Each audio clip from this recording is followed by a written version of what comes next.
Cranky Live Sports Talk, where passion meets action.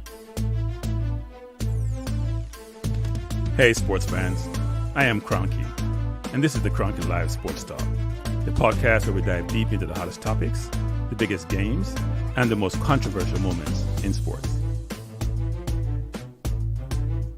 Whether it's football, basketball, track and field, cricket, or soccer, we've got you covered with expert analysis, insider interviews, and unfiltered opinions. Join me as I chat with the biggest names in sports, get exclusive insights and stories you won't hear anywhere else. Cranky Live Sports Talk is where you can hear the real talk, the hard-hitting questions, and the hottest takes. So, if you're a true sports fanatic, you don't want to miss out? Subscribe now to the Cranky Live Sports Talk on YouTube and hit that bell icon to never miss an episode. Cranky Live Sports Talk, where sports come alive. Subscribe today. Buenos tardes, everybody. Good evening. Good evening. I see Jeremiah is here. Bless up, Jeremiah. No politics. Hey, Jeremiah, what are you talking about? We have no barriers in what we talk about on this program, okay? And it's politics time. Voting is completed next week, so we have to talk. Jeremiah says, "Sir Karen, when you host Pastor Blake on your Balanced View channel." So, okay, I'm gonna do this, Jeremiah, just for you. I'm gonna go back my Balanced View to me have viewers. So I'm gonna do this, Jeremiah, for you. This is for you, Jeremiah, and for all of those of you who would like to see Balanced View be up and running. I'm gonna pin the subscription, the link in there. You can subscribe to the channel. If we get enough subscribers, I need 1,000 subscribers and 4,000 viewing hours for monetize. And I'm at 150 because I've been put it on hold. So if you want the channel to be up and running, then make it work. Do the right thing. Subscribe to it. I'm gonna start the show up on it. And yes, I do want to have Mr. Pastor, Man of God, and who goes by various different names. I do want to have some dialogue with him on the channel. So definitely will do so at some point, but the channel needs to come to a point where it's relevant, and right now, irrelevant. So bless up, Xavier, and thanks for joining. Paul, One Love, Mr. Smith, Chris Smith, bless up. Farmer, is that Jog or Jog? I'm not even sure how to pronounce that. Good afternoon. Thanks for being here. We don't talk enough Reggae Boyz today. Mainly Reggae Boyz today, but we have some things, I have to introduce first. We're gonna try to prognosticate, whatever I call it, predict what the squad will be and what the lineup should be and what we think it should be. But so we have other sports that we follow, so we can't just talk about. I'm trying to search for something which I can't find. We can't just talk about what's the Reggae Boyz solely, because then I wouldn't really have a channel now, would I? We have to talk about other things. So we're going to do that. But let me start off first by saying, as I normally say on my program, which I'm going to do until I get answers, which is, where's the coach? What's the coach? What do you think the coach is doing today, people? Bless up, J. Ross. Bless up, Brando, Float Management, Nitro. Chorus, thanks for joining. What do you guys think the coach is doing today? Because when the coach is not in Jamaica, I have no idea where he is. Zero idea. So what you guys think the coach is doing today? You think the coach is doing work? You think he's calling Bailey or calling? I don't know why I'm looking at my screen and it shows a blank thing for my I put in the thumbnail. I don't know what happened. That's weird, actually. Somebody had a cute comment. I did go to the YouTube site and I did put in a thumbnail, and it was a really nice thumbnail, and it was up. But it looked like it got taken down. I don't know what happened. It's kind of weird, actually. Don't ask me what happened. It doesn't make any sense to me. Is the thumbnail up, people? The thumbnail is supposed. I don't see one. I'm actually looking for the thumbnail on my iPad, and I can't see it. Is the thumbnail up or is the thumbnail missing? Can't be having program with a thumbnail. I spend time putting a thumbnail together. That is weird. I don't know why that's the case. Let me know if the thumbnail is up. I have to go back and then probably change it. Stevie's he's on a cruise. He's on a cruise. Know yourself. Never cruising up night. It's someplace. One last of the coach went fishing back to the pub for a few pints. Yeah, well, the pub's a big thing, as you all know, in England. So he's probably there. Corey said, trust me, for the coach to be out of Jamaica during his halftime is off time. No, Chorus, the question we're asking is he a part-time employee? All right. We'll get to that, Chris. Yeah, Chris, yeah, jump ahead in Chris, man. We'll get to that, Chris. We'll get to that. Maybe none of them, Chris. Oh, we'll get to that, Chris. We'll talk about that. And people, let me know this, people. Is he a part-time employee or is he a full-time employee? That's what I want to know. Because if you're a full-time employee, you're working full-time. And the question is, I think I outlined a while back what I think the criteria is and the responsibilities are for a national coach to undertake in terms of leadership, academy, recruiting, managing, engaging with sponsors, a bunch of different things. But Cranky, what if you get in the results? So I must say this. I've been thinking about this quite a bit, actually. I think a coach can be a difference maker, but I don't think the coach is the difference, if that makes any sense. So what do I mean? I think the players are the most important aspect of a team. And if you show me a great coach, I show you very good or exceptional players. Any coach you want to show me says a great coach. If you want to show me Lenny at Clarendon College, if you go Jamaica, for example, go local, I'm going to show a bunch of the players that he's recruited. Most of them probably come from town who play for him. If you show me Guardiola, I'm going to show you he had Messi and a bunch of those, and Xavi. When he went to Germany, he had a bunch of players, the mothers of the world that played for Bayern. He didn't win the Champions League when he was there. When he went to City, they already won 2 championships. So he just was the sort of, the difference maker in terms of, but I don't think, Pep, Pep is a good manager, but I don't think Pep, Pep don't take bad teams, people. Pep don't take bad teams, okay? Pep doesn't take bad teams. Pep makes sure he takes the best teams and maintain his record. It's like Phil Jackson was when he coached Chicago and then went to LA. So managers maintain their status and their records by making sure they have very good players. DW says, I think he should spend time in Jamaica, but I don't think he has to be in Jamaica all the time. Some of the work he does could be anywhere, but some he needs. So let's have the conversation, people. And by the way, we have time for the Reggae Boyz. We're talking about Reggae Boyz. But let's have the conversation. So what work is he doing when he's not in Jamaica? Can you guys give me some ideas? Because I'm struggling. What work is he doing when he's not in Jamaica? Seriously. Bailey said he called him. He spoke to the coach a number of times. So if you want to call on the phone call, because I know marketers are on the phone call. So let's say he's in marketing. But marketers are also going to the client location. Marketing also engaging. Marketing doing a lot of reading and assessment. He comes to the windows. He doesn't know the players. And then he know the opposition. He'll say he watched all the players and he knew what the players were. And then he's telling me about Marin. So I don't understand. No, you're missing the point, Nitro. Man U had the most money. They could buy the best players. Fergie just managed. Fergie didn't do any coaching. People can tell you that. Fergie did zero coaching. He was a manager. He managed, right? But Fergie didn't do any coaching. So when we talk about coaching, it's just like when you had Man City, where they talk about Arteta was great because he was a coach. Fergie didn't do any coaching. Go ask anybody who knew about Fergie. He's a great manager. Know people, understand people, understand his players, their temperament, how they operate, who he can throw shoes at and who they can't throw shoes at. But he also had the most money. And as soon as Chelsea came in with their money with Abramovich, you saw things change.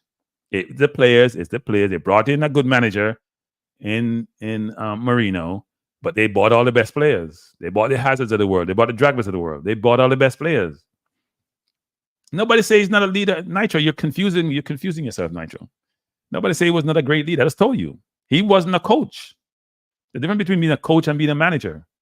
You could do both, but he wasn't a coach. He wasn't on the field giving direction. That's what I led to understand. I thought he was on the field doing coaching. He wasn't. He was not a coach. Coach is on there showing you how to make the pass, how to run into space, how to draw defenders out of place.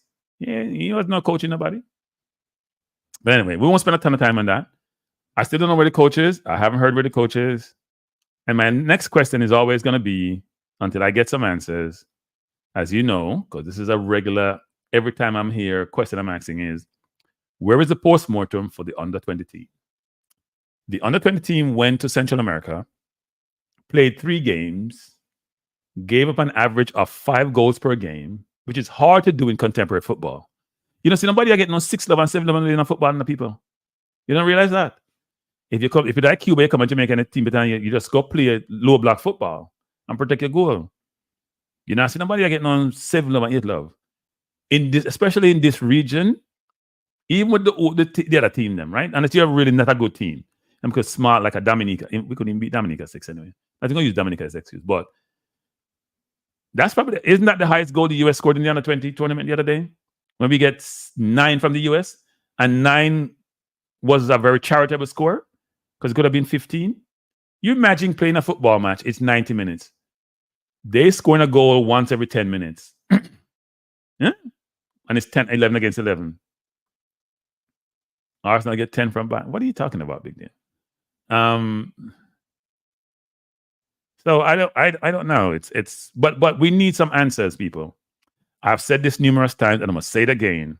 Don't come on here, JFF, with your all happy, giddy, pat yourself on the back for the under 14, sorry. And then when the under 20 don't do well, which is a higher level, which is it's a higher age group, you tell us that you're gonna come back with a postmortem. You haven't come back. Dennis Strong, you said that. I'm holding you to that. Explain to us what happened.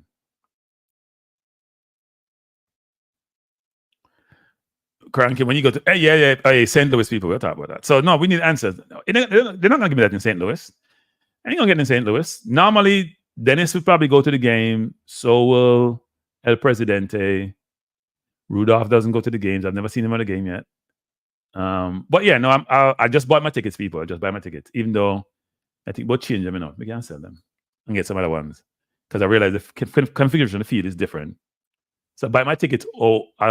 Way up though, because I survey the whole field and assess the whole field. So my tickets kind of in section 234. By the way, people, I have 2 tickets to give away.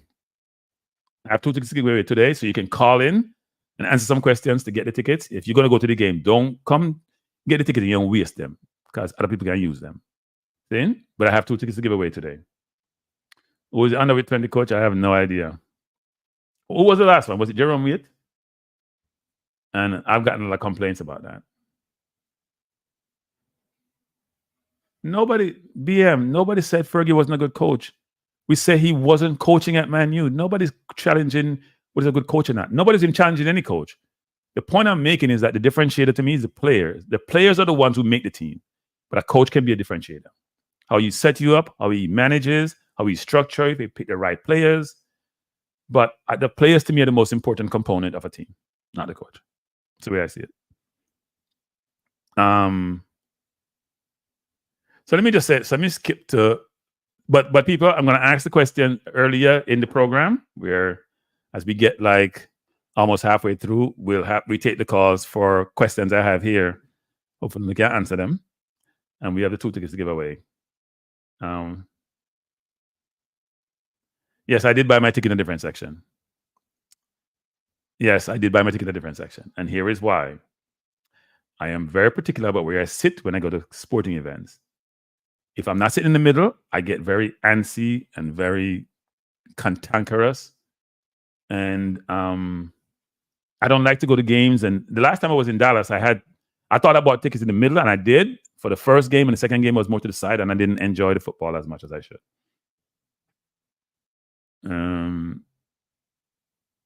Don't use Ipswich as an example for anything, Nitro. Ipswich not do nothing. So I did buy my tickets in a separate section. But normally we go to those games, you can walk through different sections, So I probably go there and visit people and heal them up. But I'm sitting in a different section. Unfortunately. Me can't. 149 is they said they bought about 200 tickets for section 149, and section 149 tickets are almost behind the goal. If you think about the stadium being like this, think about they're this way. Well, I'm doing it already, but this way this way it is, pointing the wrong direction. If you look at the City Park field, I have to be in the middle, people, right down Broadway. I can't be on the side over here. When I go champs, if I'm not in the middle at the finish line, it don't work for me. Last time I got champs, me never get middle seat. Me never enjoy it. So me particular than really. Very pedantic when it comes to that.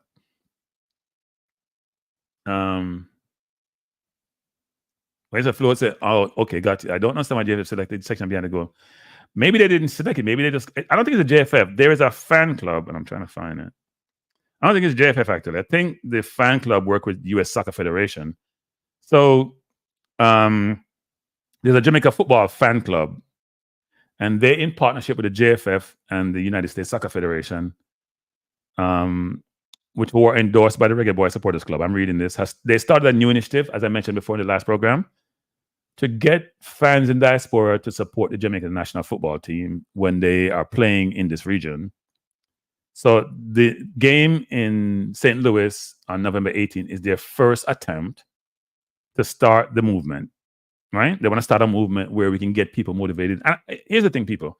I hope this is a catalyst for other stuff for the diaspora.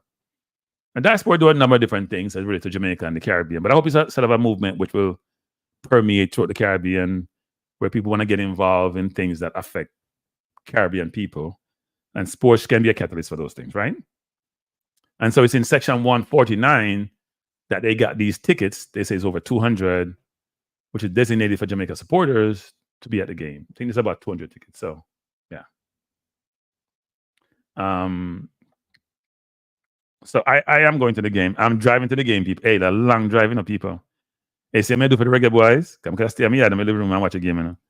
A long drive, people. Long drive. I tell you, long drive. But something I like playing. So if I can drive, go anywhere, me drive with it. If I fly, I can't drive go to Jamaica. It's me that drive. I drive go to Jamaica. It'll take me about 3 days. I'm gonna drive, but I can't drive go to Jamaica. So I go to Jamaica, I have to fly. To bite me to fly, but I'm not a driving thing. So I'm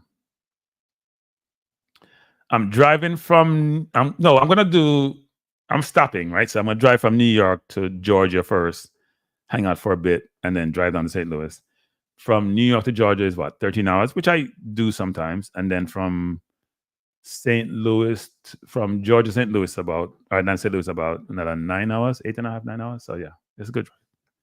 Drive. And you could have jumped on a plane and take 2 hours, but I don't like playing. Not a plane fun, so I'm not gonna do that. And then, as I mentioned the last time, Simon had provided me the restaurant in St. Louis. If you're going to the game, hey people, if you're not in the US, I can go to the game. It's on a Monday. And I know that's difficult because they have to miss 2 days of work minimum. But if you can go to the game, go to the game. Because we can't meet up. Because you can meet up in the parking lot. You can meet up at a restaurant. It's called Caribbean Delights Bar and Grill in St. Louis. 3526 Gravois Avenue. And I'm going to be there and other people are going to be there. So we can link up, have some fun, have some pre-game vibes. It should be a good thing.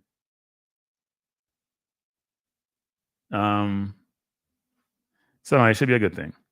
Now, people, I'm gonna jump to another thing. I have my little tidbits before I start the main thing, right? I'll talk a little bit of Carabao Cup. I have to talk a little bit of NBA. Can make me feel good. Can make Knicks win last night. But we'll talk mostly Reggae Boyz. So the next thing I want to show up is this. I'm not gonna spend long on this because I don't really do this, but I had to. Somebody send this to me. Somebody tell me, I'll just post it. See, somebody send this to me. See me, I'll post it. Can me find it interesting. So you guys tell me something. I have a question for you guys, and be honest with the question. Here's a question for you. Normally, when we watch like EPL or even MLS, right? They will interview players after the game and then interview managers / coaches after the game, right? Now, with players, you may see 1 or 2 players up there because they may have the player of the game, man of the match, and then something else. Do you normally see more than one coach at the podium, people? I have a question. Because maybe me not watch these things enough. So I need your input first before me start do this.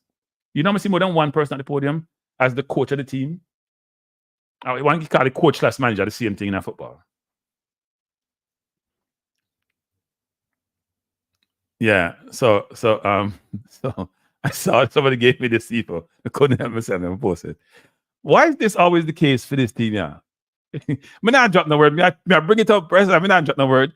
Me watch somebody said this to me. I'm gonna say, wait, what come to ban two people that coach a team? Me not understand that word. You don't have a coach and assistant coach. So the main coach go up there. Now it work. Me not beat nobody. Me just show you me see. I just me see.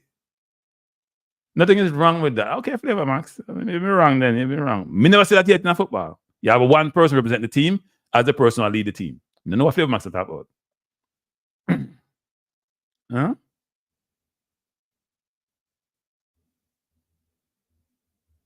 Wow, Rob Smith. Wow. Why we have so much Arsenal haters? Jeez. I don't really touch toxic bug, but I had to show it. I had to show that. Somebody said, hey, people keep sending me these things. At some point, I have to put it up. I put it up. But I didn't call anybody's name. I just show a picture. What are you talking about, Brian? I just showed a picture. I don't get involved in certain things. I just show a picture. I just thought it was interesting. I can't just ignore people who just keep sending me these things. I have to respond. I think it's rude to ignore people. Oh, by the way, people, I got my doctor. I got my doctor yesterday. I got my doctor yesterday, people. And I thought it was right. Me lose something here. I thought it was interesting, people. I went to the doctor. So I'm going to the doctor office, right? Can you know, so me go for me get my prescription. You need some answers to what? What you need answers to? DJ Johnson. Iceland had 2 head coaches. All right, see, I was have them thing now. I never seen it before. Kirky, don't follow the haters. I never seen it before. No. No, Rob Smith, you're a hater. But let me just say this. I went to the doctor yesterday, right? So I'm in the doctor's office. I'm gonna tell them to give the story about the doctor before, right? So a lady came in of a different persuasion and just said, take your clothes off. I'm gonna say, no, I'm not taking my clothes. I didn't say no, I'm not taking my clothes. Let me repeat that what I said. I said no, right? Dead serious, no. And you know I don't have the friendliest face, right? And she said, huh? I said, no. So what you want to take my clothes for? Where to take my clothes? She said, oh, the doctor will take off my clothes. So tell the doctor I'm not taking my clothes. So she ran to the room. She actually ran to the room, people. Literally ran to the room. And then the lady come in. She was Hispanic. And she take all my vitals. And then the doctor, because me and the doctor have some big blow up the other day, right? And the doctor come in. And we had the most pleasant conversation. Seriously. I asked for me never want to come visit it. They say, we in the city. Me, I retired now. We don't travel in no city to go see nobody.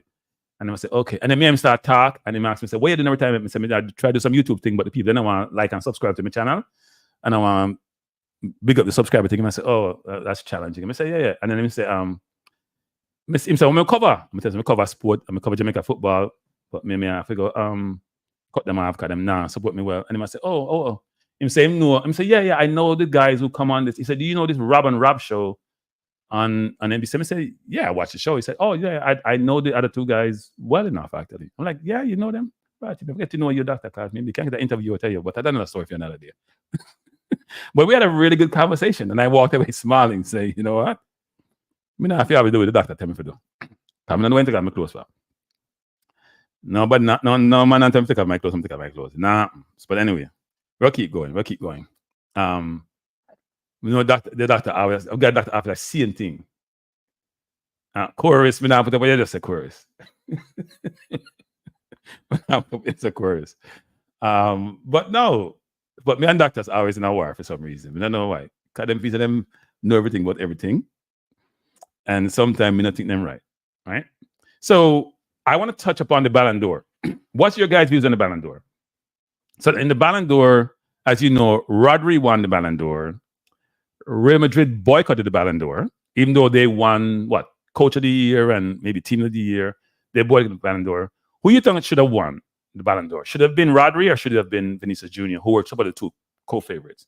Who do you guys think should have won that? Because it's a big issue nowadays. Because my philosophy is this. Disgrace for Mark. Vinny was robbed. Disgrace for Madrid to boycott. Vinny was robbed.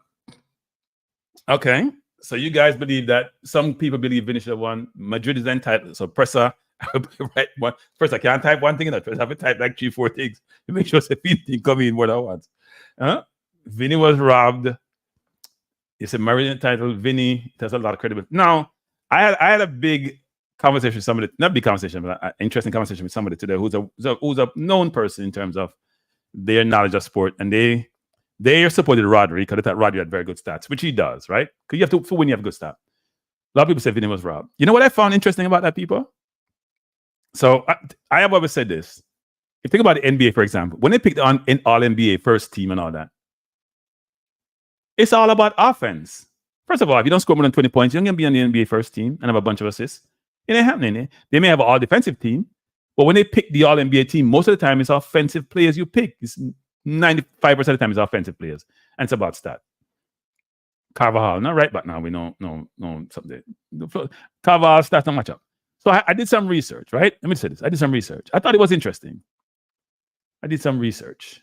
I said, you know what? Let me go do some lookup. Let me see what people are talking about. I haven't spent enough time on it. So I did this, people. No. I think I pressed the wrong thing here. Hold up. No, that's not the one I want. Let me pull this one down. Pull up another one. Because I thought it was interesting, actually.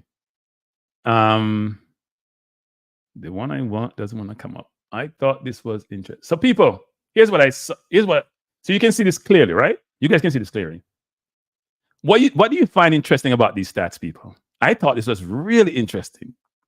This is 1, 2, 3, right? From left to right, so they finish. What do you find interesting about these stats? Let me see if you guys pick this up right away. I thought this was really interesting.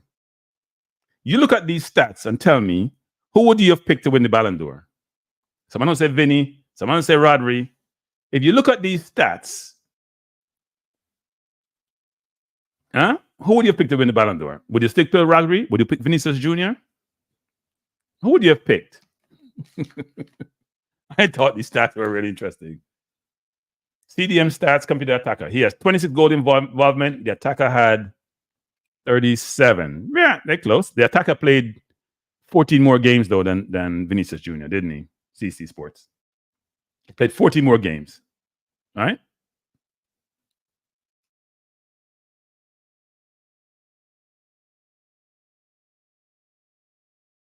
I'm Chorus takes a man with deductive reasoning to see that. The best starts on the chart is Bellingham. Bellingham has the best starts on there. You look at Bellingham stats.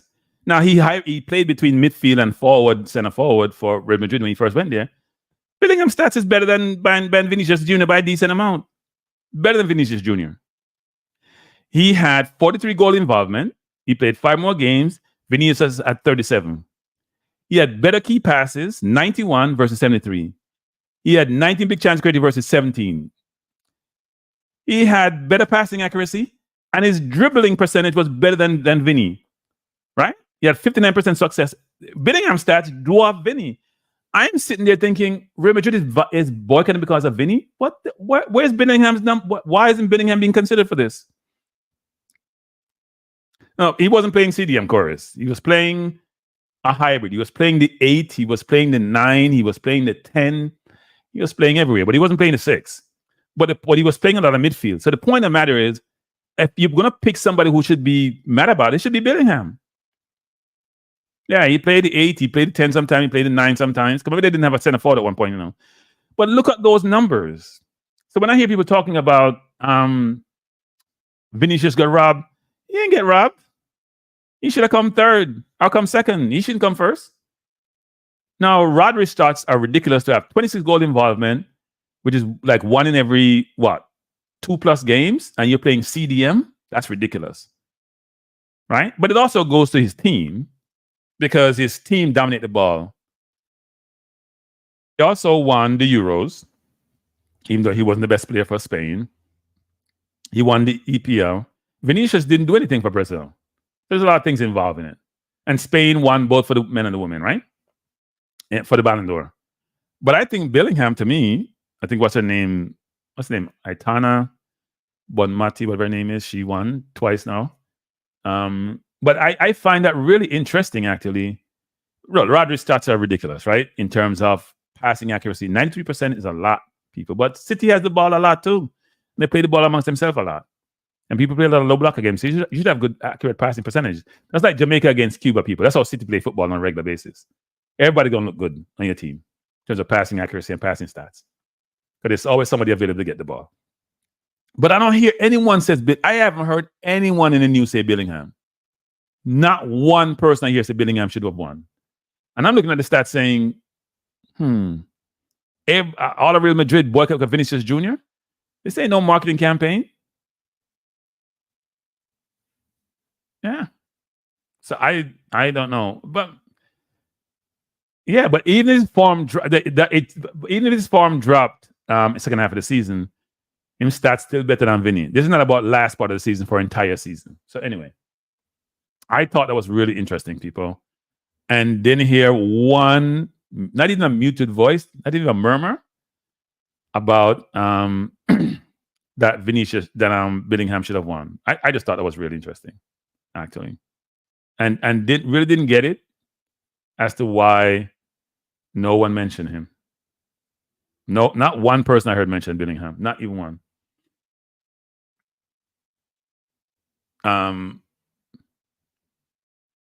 What Cora said, the Ballon d'Or doesn't surprise me. Yeah, I get that, but it is a political campaign, and obviously, they don't select they don't select English players for that award. But Bellingham wasn't mentioned. I didn't hear the English media say anything. Maybe because he's playing in Spain, I guess. Doesn't make any sense to me. Now, the boycott was supposedly about Vinny beating Rob, supposedly. They had a party. They had a 30-man contingent that was going. They're going to have an after party. And when they got news the night before that Rodri was going to win, Vinny came out and voiced his displeasure, got in his feelings. So did Real Madrid. Now, if you're Bellingham, you're thinking, I'm not getting any love here. Yeah, but I was 20. We don't call anything past 20 years. CC. And Michael Owen was off the chart, actually. Thierry Henry didn't win it when he had what? Well, he had like 30 goals and 20-something assists. Some ridiculous number. Some ridiculous number, actually. Ridiculous number. So, yeah. So, we're going to do a little EPL. Then we jump into Reggae Boyz. So, I'm going to do the EPL quickly. Ain't going to spend too much time on it. Except to say, those of you who want to beat my team, we in the quarterfinals. Okay, boy, you know what I'm saying. In the quarterfinals. We're in the quarterfinals. Right? So you have to give us, I can't even see this thing. You know what, I'm going to take this down because it's not showing up well. Or maybe I move it and see if I can get it to show up better. This is not showing up well, so let me take it down. Let me try it again. Can get a bigger screen.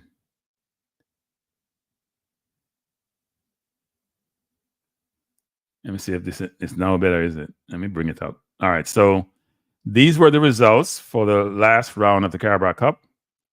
As you can see there, it's all Premier League team going through.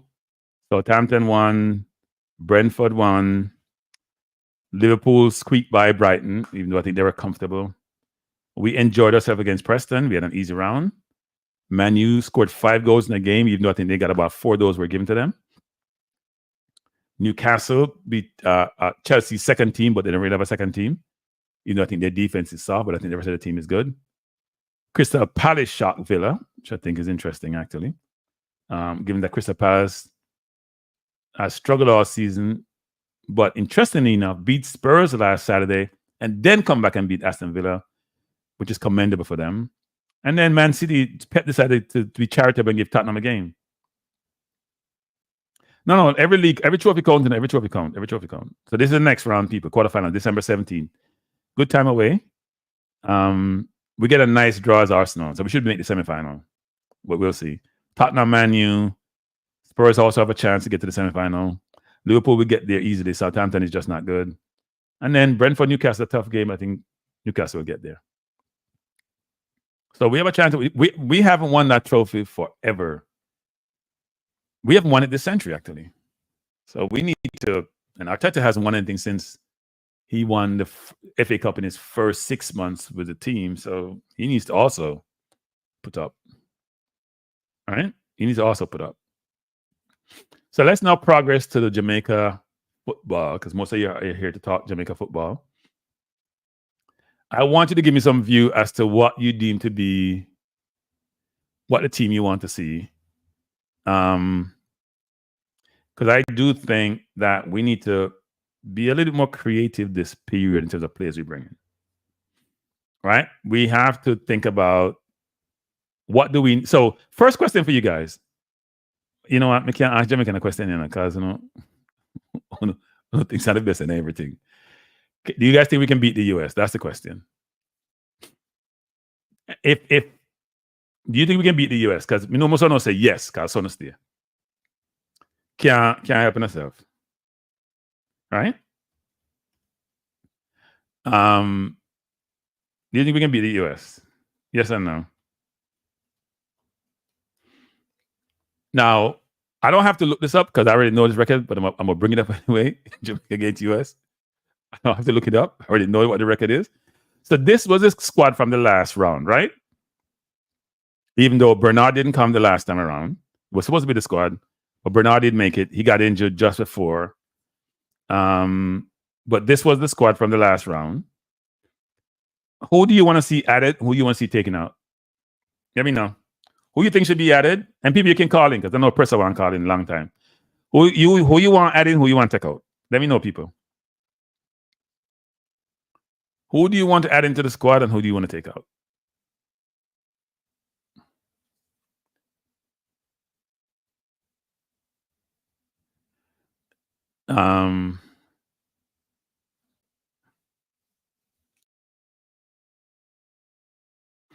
Who do you want to add in, people, and who do you want to take out of the squad?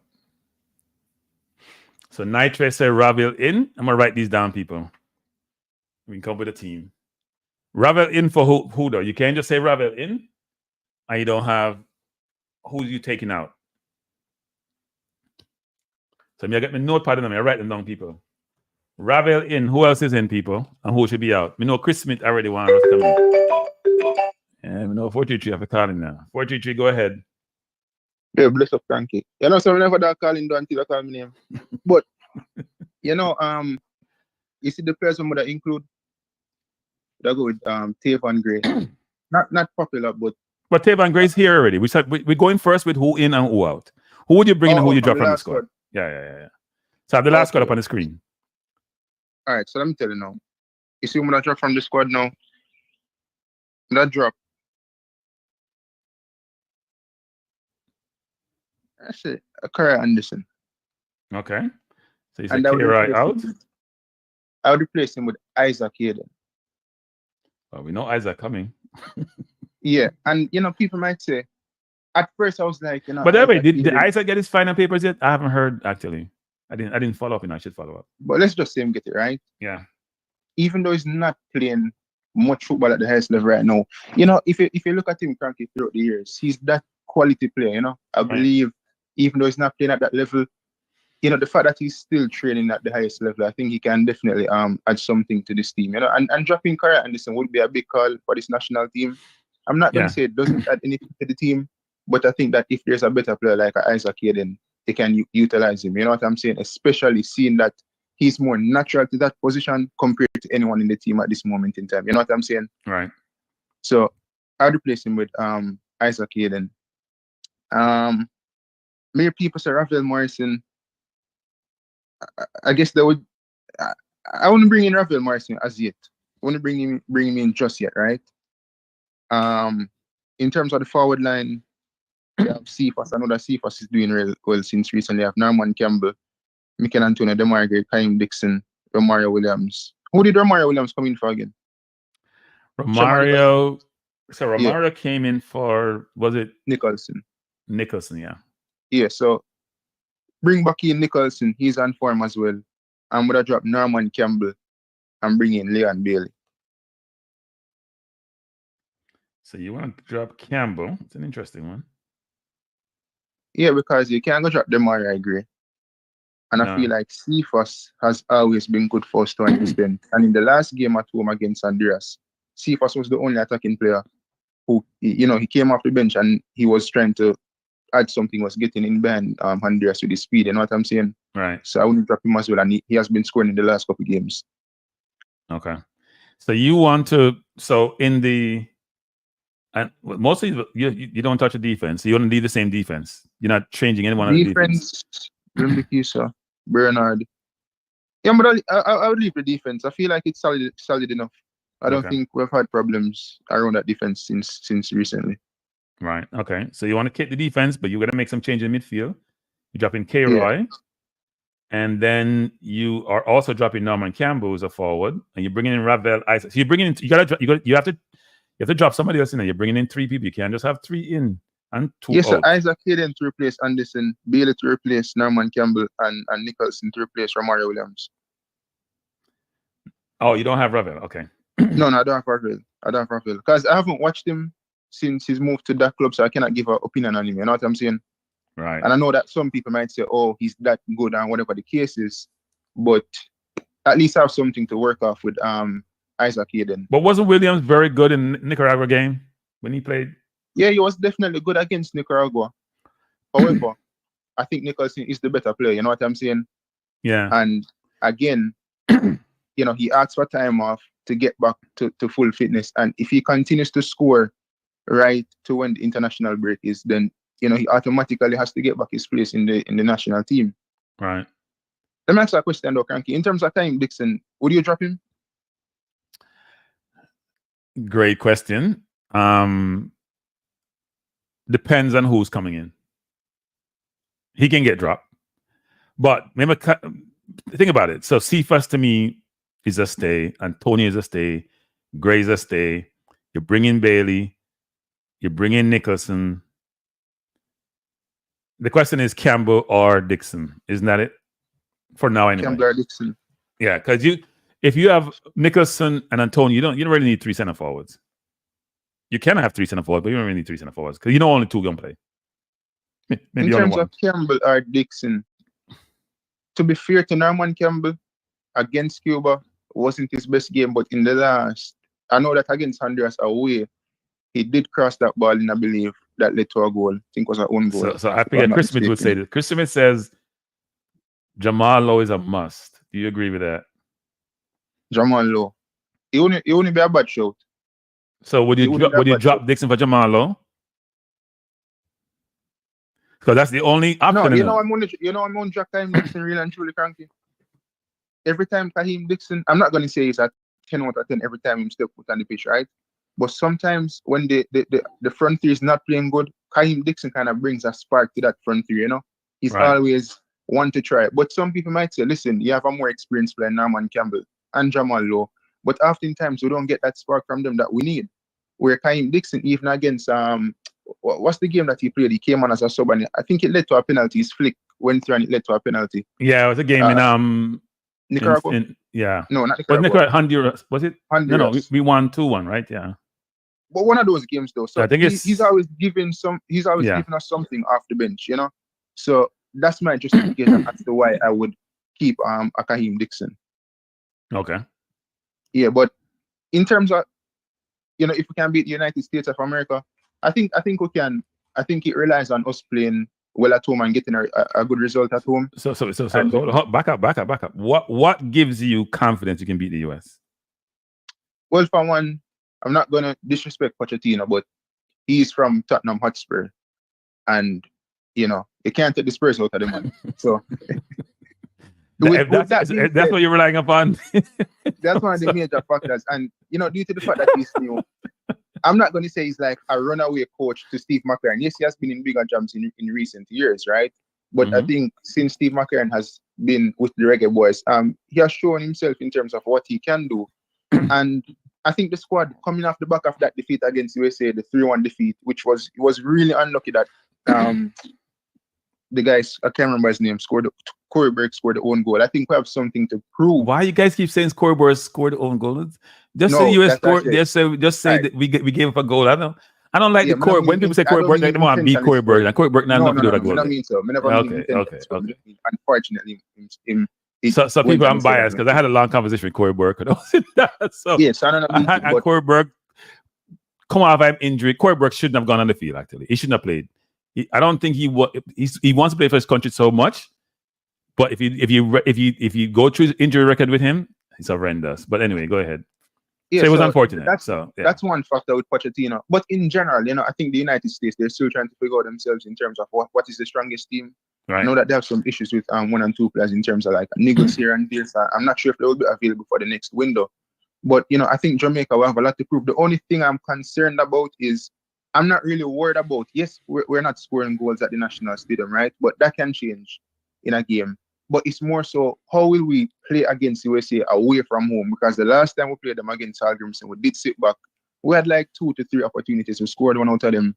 But are we going to go out there with this current crop of players with maybe 1 and 2 new additions and sit back against USA? Or we're going to play a game that we take possession of the football and try to create opportunities? You know what I'm saying? Right. So I'm not really worried about our form at home. If we get a draw or a win, then that's good enough. But it's more so going away and then playing all the way over St. Louis. You know what I'm saying? Where I probably just 5 Jamaicans are in a stadium. What do you mean 5 Jamaicans? Not because you guys are not going, we're going to be 5 Jamaicans. It's more than 5 because Jamaica already has 20-something players there. So it's more than 5 in the stadium. Right, 20 something, 30. But yeah, I'm pretty confident that we can beat USA. You know what I'm saying? If we beat Canada in the second leg away from home, right, when all odds were stacked against us, this team still consists of a lot of those players, plus new additions coming in. So yeah, I'm not really nervous against the United States. We just need to start scoring goals at home so we can at least have a goal to go away from home. You know what I'm saying? Yeah.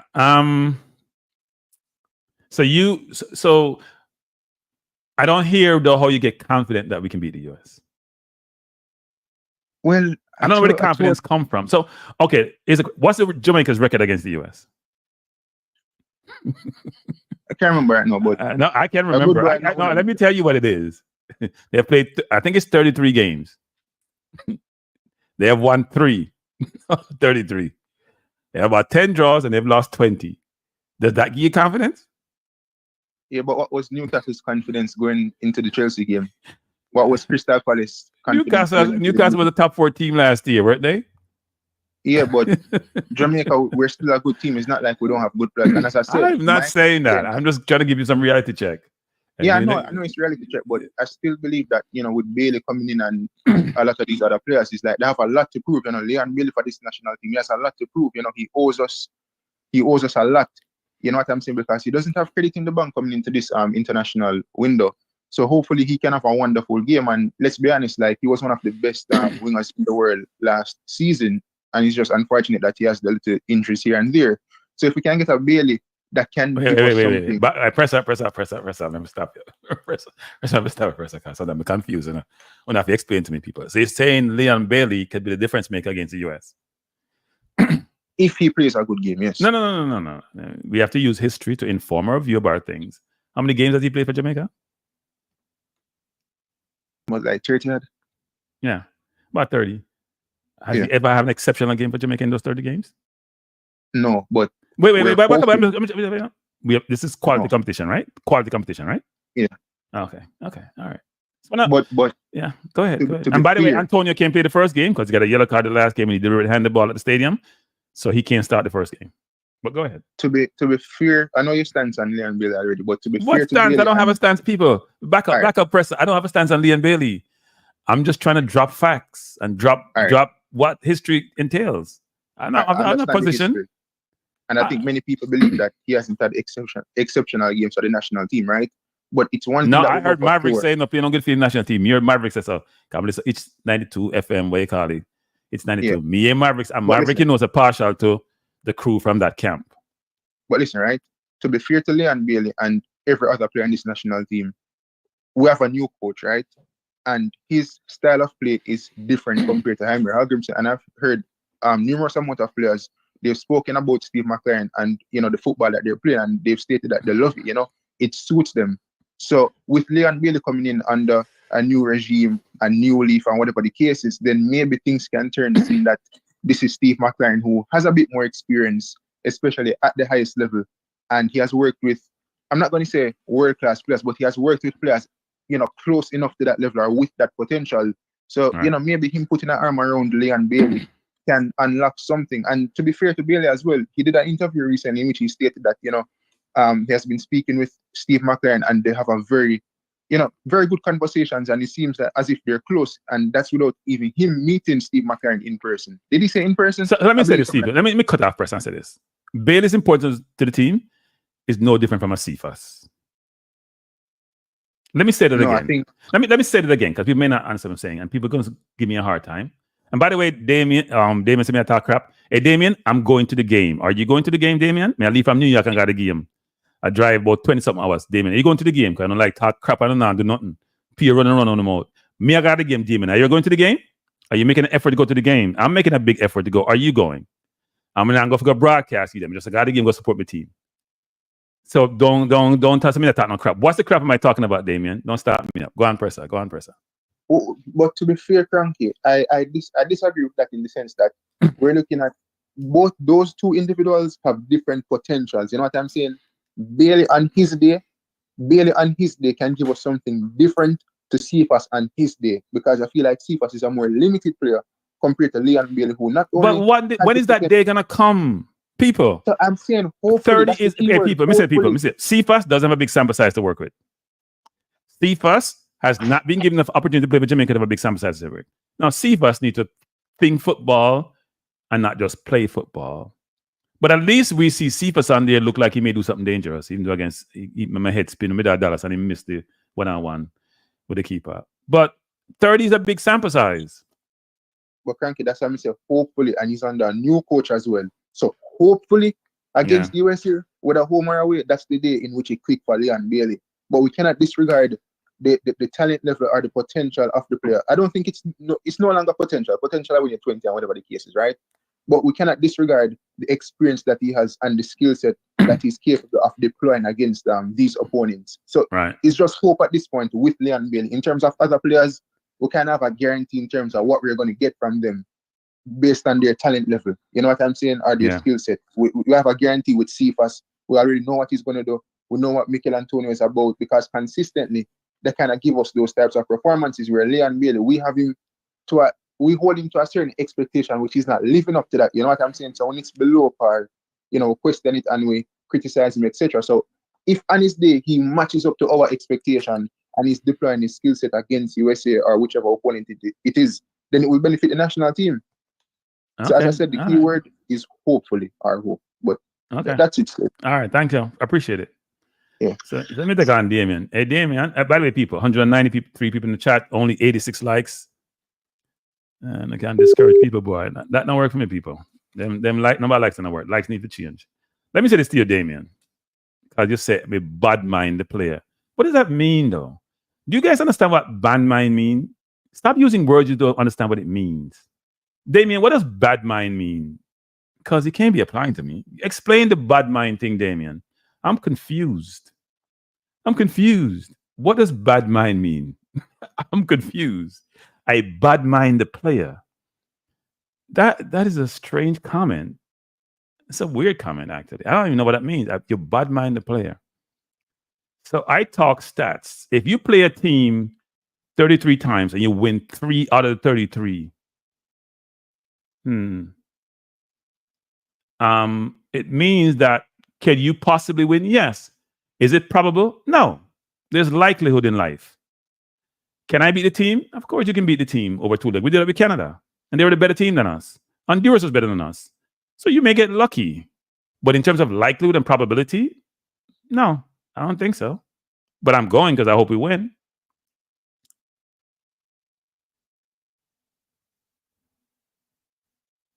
I don't think you guys understand what bad mind means, because you wouldn't be using it in context when it comes to me, Damien. So when you say I'm bad mind, the player, it's actually an asinine comment, frankly. It makes no sense to me. What I do, people, is I have no agenda against any player. If I say, you know what, maybe Dixon should play instead of Antonio sometimes, we're going to lose in our mind because I don't know about football. If I say your favorite player, who's played third time for the country, and me hear something that said, Maverick said, that the player no produce nothing for him country, those are who defend him and who are losing their mind. If I say Reed should not be in the squad, because I don't see what he did in the under 20, Rudolph Speed losing mind. I said with bad mind. Only Lord use the term bad mind. I don't know, use a bad mind in the right context. Because to be bad mind means you're envious of the player. And I'm not a footballer, I'm envious of him. What does he have that I want? It doesn't make any sense. It's ludicrous, it's asinine, it's illogical. Don't use illogical stuff when you come in these forums. But anyway, let's keep going. It's an annoying comment. You have joined the Cranky Live call-in part of the show. Good evening. Who am I speaking to? And you're speaking to Flavor Max. Flavor Max. What you answer, Flavor? Bless up. We answer, Flavor. People don't hit the like people. What a Flavor? We can't Flavor. We can't have about 20 people in the chat star and 100 likes. That not work. You might do me. I'll close it one of them there. Because I joke to people. If people miss this all the time. And you know what? Let me stop Flavor 1 second. A friend of mine was watching this channel with what's it called? Young Thug. Is that the rapper named Young Thug who pleaded guilty today? I don't want you to watch those things, but he was telling me that the person who go ahead. No, the point I was making that he said the person who run that channel block people who don't like or subscribe. I don't even know how they do that, actually. It was an interesting concept, which I should be employing or deploying. But anyway, go ahead. Say what you have to say. Yeah. What I want to ask you, Frankie, what's your view? Because what's your view on Ravel Morrison coming back into the Jamaican sector? That's what I want to ask. Okay, I'm a Ravel Morrison disciple. I will go to Saudi Arabia or EAE, wherever it is, to go get him to come play for the national team. If you want to beat the US, you have to match quality with quality.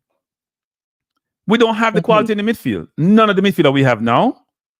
No, look, if Hayden comes in and can play anywhere close to the old Newcastle Hayden, it improves our midfield significantly. Because we need CDM who can take the ball off the defense and progress the ball up the field. Ravel can be an exceptional footballer, but Ravel can be a headache. I'm a Ravel disciple. Okay. At least when Ravel played for the national team, unlike some people that you guys seem to worship, I'm not saying you, he produces sometimes. I don't know. I don't really worship anybody, but I don't know if that's the player that you're referring to. But I'm also, just as how you are a Ravel disciple, yes, I'm also that player disciple. What has the player done for the national team for you to be a disciple of the player? All right. No. All right. Let me deal with Ravel. Then I go right into Leon Bale, because it's Leon Bale we're talking. Like you, I can't recall Ravel having an exceptional game for Jamaica. And I am a relatively young man with a good memory. I'm in my 30s. I see him have good games for Jamaica. Very good games for Jamaica. I can't remember that free kick in the left. That free kick in the left-hand corner resonated in my mind. Me see him controlling games where he's taking the ball of the defense, of the midfielders, helping to bring the team together, slow the game down, up the tempo of the game. Yeah, I've seen him play good game for Jamaica. Not exceptional, but good game.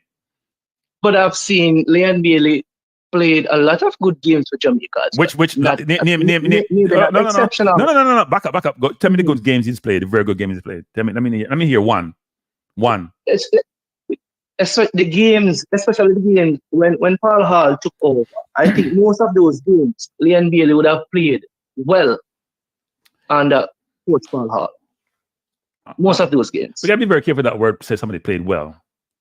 I've never seen it. I watched him up live and close and personal. I was there in Orlando in COVID. I watched a lot of the games. I've seen him subsequently, not necessarily live, because I like to watch people live. I haven't seen any exceptional game from him. None. Not one. Well, I have seen. But my thing is, if because I listen to you sometimes, and if you are calling for Ravel Morrison, because I am not calling for him.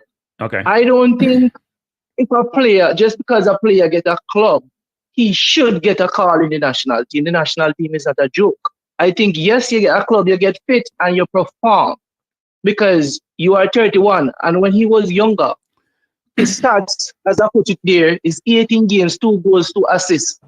I don't want people to find excuses and say, tell me where he was playing on the team. He was playing. So he was not exceptional 3-4 years ago. Let me stop No, you. Wait. Stop. Let me stop you right there. So you're saying he has a goal contribution every 4+ games, right? Right? Mm-hmm. What's Bailey's goal contribution? Yeah, I don't want you to pull up the NBA stats because I heard you criticize the NBA stats almost every time. And this is a conversation. Right? Yep. Yeah. No, keep talking. Let me see if I can find him. Yeah. So what I'm saying is that if I know Leon Bailey would probably have had a lot of exceptional games for Jamaica, in your opinion, none. But if I was a betting man, I would bet my money on a player that is playing week in, week out in the EPL and the Champions League to come good against a formidable US team versus a man who haven't been playing any football and just get a team the other day in a league that nobody can find, seems to know where he's playing. We can't see any clip, we can't see anything. Right. So for me, we don't know if he's playing. So the player you're talking about, right, that you said is playing well. I mean, he played well in Germany, didn't he? He's been at Villa for 3 years now, right? Yeah. Last year was his best year, but then he had conflict with it. But when he was at Villa, and he played against Canada last year. You remember that game he played against Canada in Jamaica? Yeah. Oh, okay. How did he play? I mean, wasn't exceptional. Exceptional. You forget the goals in my myth. It wasn't exceptional. No. Exceptional. No, we're using words like exceptional to describe somebody who missed 4 sitters. It's not exceptional. Yeah, but they cost you the game. But that was against Canada. He would have gone on to have a better season at the highest level. So that's what I'm saying. He's playing at the highest level. We're conflating and confusing. We're conflating and confusing a player who plays for his national team versus his club team. We're talking about what he's done for his club, for his national team, not his club team. Yes, Frankie, but we cannot isolate them. We cannot separate them because it's what you do for your club team. You have to separate them. You have to. No, but it's what you do for your club team that will help you get selected for the national team. So how are we going to select them? Separate them. Okay. If you are performing for your club team, that is a good indicator that you will get selected for the national team. In fact, that's a criteria, in my opinion. So you cannot separate it. So here's why you're wrong, right? It's like you playing well for Jamaica cricket team and you play for the West Indies and you flop. And you say you can't separate them? Really? If you're playing, no. You're playing well for Jamaica. No. You're playing well for Jamaica team because a local team, a local Caribbean team. You're playing for your country, Jamaica. You play for the West Indies. We take it to a higher level, right? In fact, it's a flip.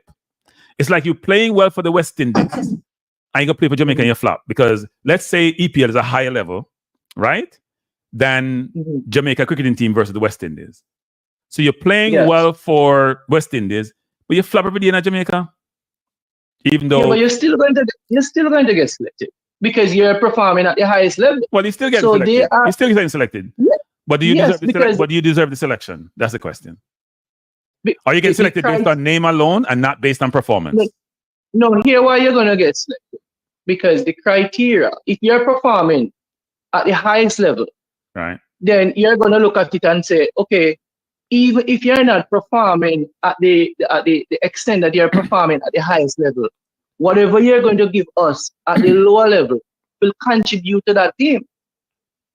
And if you're willing to tell the truth, when you look at the Jamaica team, I have said before that I don't think we have a lot of exceptional individual players. Look, I'm not saying the player shouldn't play now. Don't get me wrong now.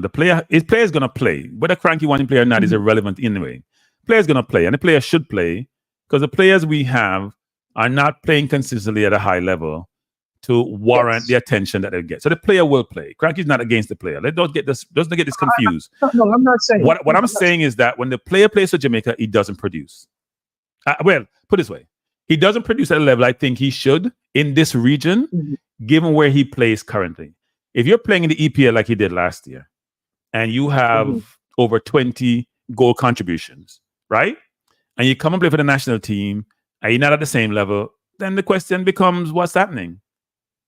Right? Yes. Let me give you an example of why people are unfair in this world. So Damian Lowe gets beaten from the Jamaica public.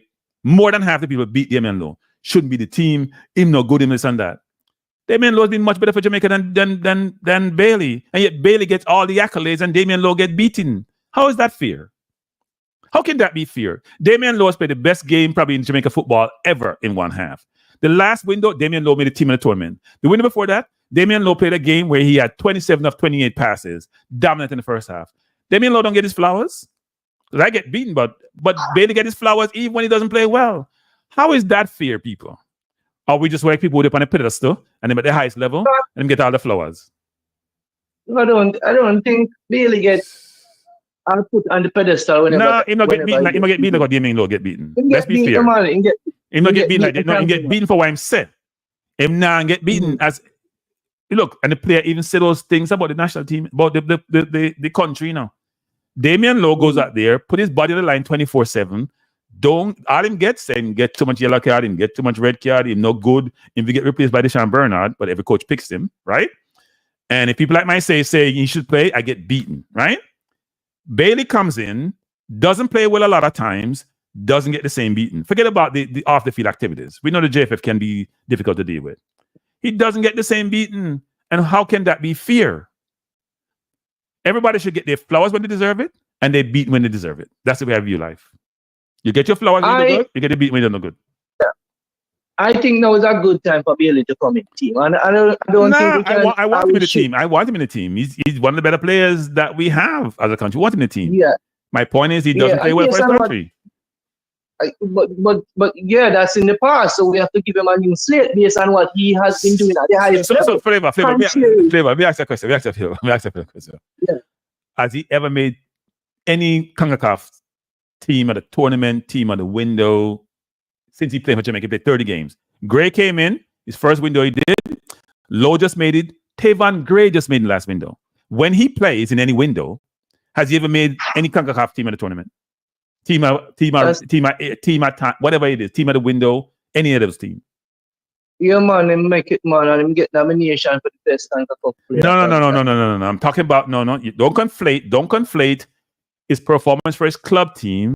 We're talking about when he plays for Jamaica, and they pick a team from the teams that play in the region for Jamaica for every country. So they pick a Honduran player, Costa Rican player, Mexican player. He has gotten as a Concacaf team on the tournament. Not about say Concacaf best players, and then get nominated for Player of the Year because he plays brilliant for his club. I'm saying when you play in this region, like the last window where Lowe made it and Tavon made it, in the Gold Cup where Gray made it, has he gotten one of those? Because I can't recall. I have no doubt that he would have gotten it if he had played in the last. Okay, come on, Flavor. I'm not for the better. Flavor, come on, Flavor. I'm not for the better than that. No, it's not to do better. No, yeah, man, no. Do better than that, Flavor, man. Do better than that. Come on, Flavor. No, Cranky. Hear what? No. Hear what? If you're going to go by history and what he would have done before, if you look at Cranky, when he was doing well for his club, he wasn't playing for Jamaica. He did not play for Jamaica any time around that time. No, that's not true. Last year when he was doing well, he played for Jamaica, didn't he? No, he started to do well after the thing came out and then him start. I don't think he played any games for Jamaica. That's not true. That's not true. So last year he played. He did well in 23 and he did well in early 24. He was brilliant. Then last year was he be touted by some of his handlers as the best winger in the Premier League. What are you talking about? 23, 24, he played well. For Villa. That farm that we're talking about, where he scored 15 goals. That farm, I don't think he played a lot of games for Jamaica when he went and that run a farm for Tottenham. Check it. He haven't played a lot of any at all. I thought. So look, we don't want to make a conversation about Bailey, to be frank, because then it doesn't give justice to what we're trying to accomplish here. But I want the player to play for Jamaica. I wanted to play well. I don't hate the player. I don't bad mind the player. I just it's a conversation. It's not about bad man I hate. But in contrary to that, maybe they're going to me bad man I hate Ravel. I don't think Ravel deserves I can understand why you're saying that for Ravel. I can understand against Ravel. Look. Most coaches wouldn't consider Ravel. for two reasons. One is his history, frankly. Two is he's not playing football at a high level currently, no matter how well he's doing. Yes. Yeah. But we all here know the player and his abilities. Here's the reason why I call it for Ravel. If you're gonna play the US, we can't use the regular everyday player to play the US. We ain't gonna compete with them. We're gonna do what we do in Dallas. We're gonna sit low block and hope to get something on the break. I get a throw in deep and create some set piece. If you want to compete against them, you gotta have the Grays and the Baileys and the Antonios and the Ravel to me, and maybe even the Hyder Hazen, players at similar ilk and maybe even similar competence to compete against these players to make it an even fight. You can't go with a 45 and a man have machine gun. It doesn't make no sense. And you're right, you may call it Ravel. Cranky, right. But guess what? You're right about that, but we still can't go and play against US with an unfit player.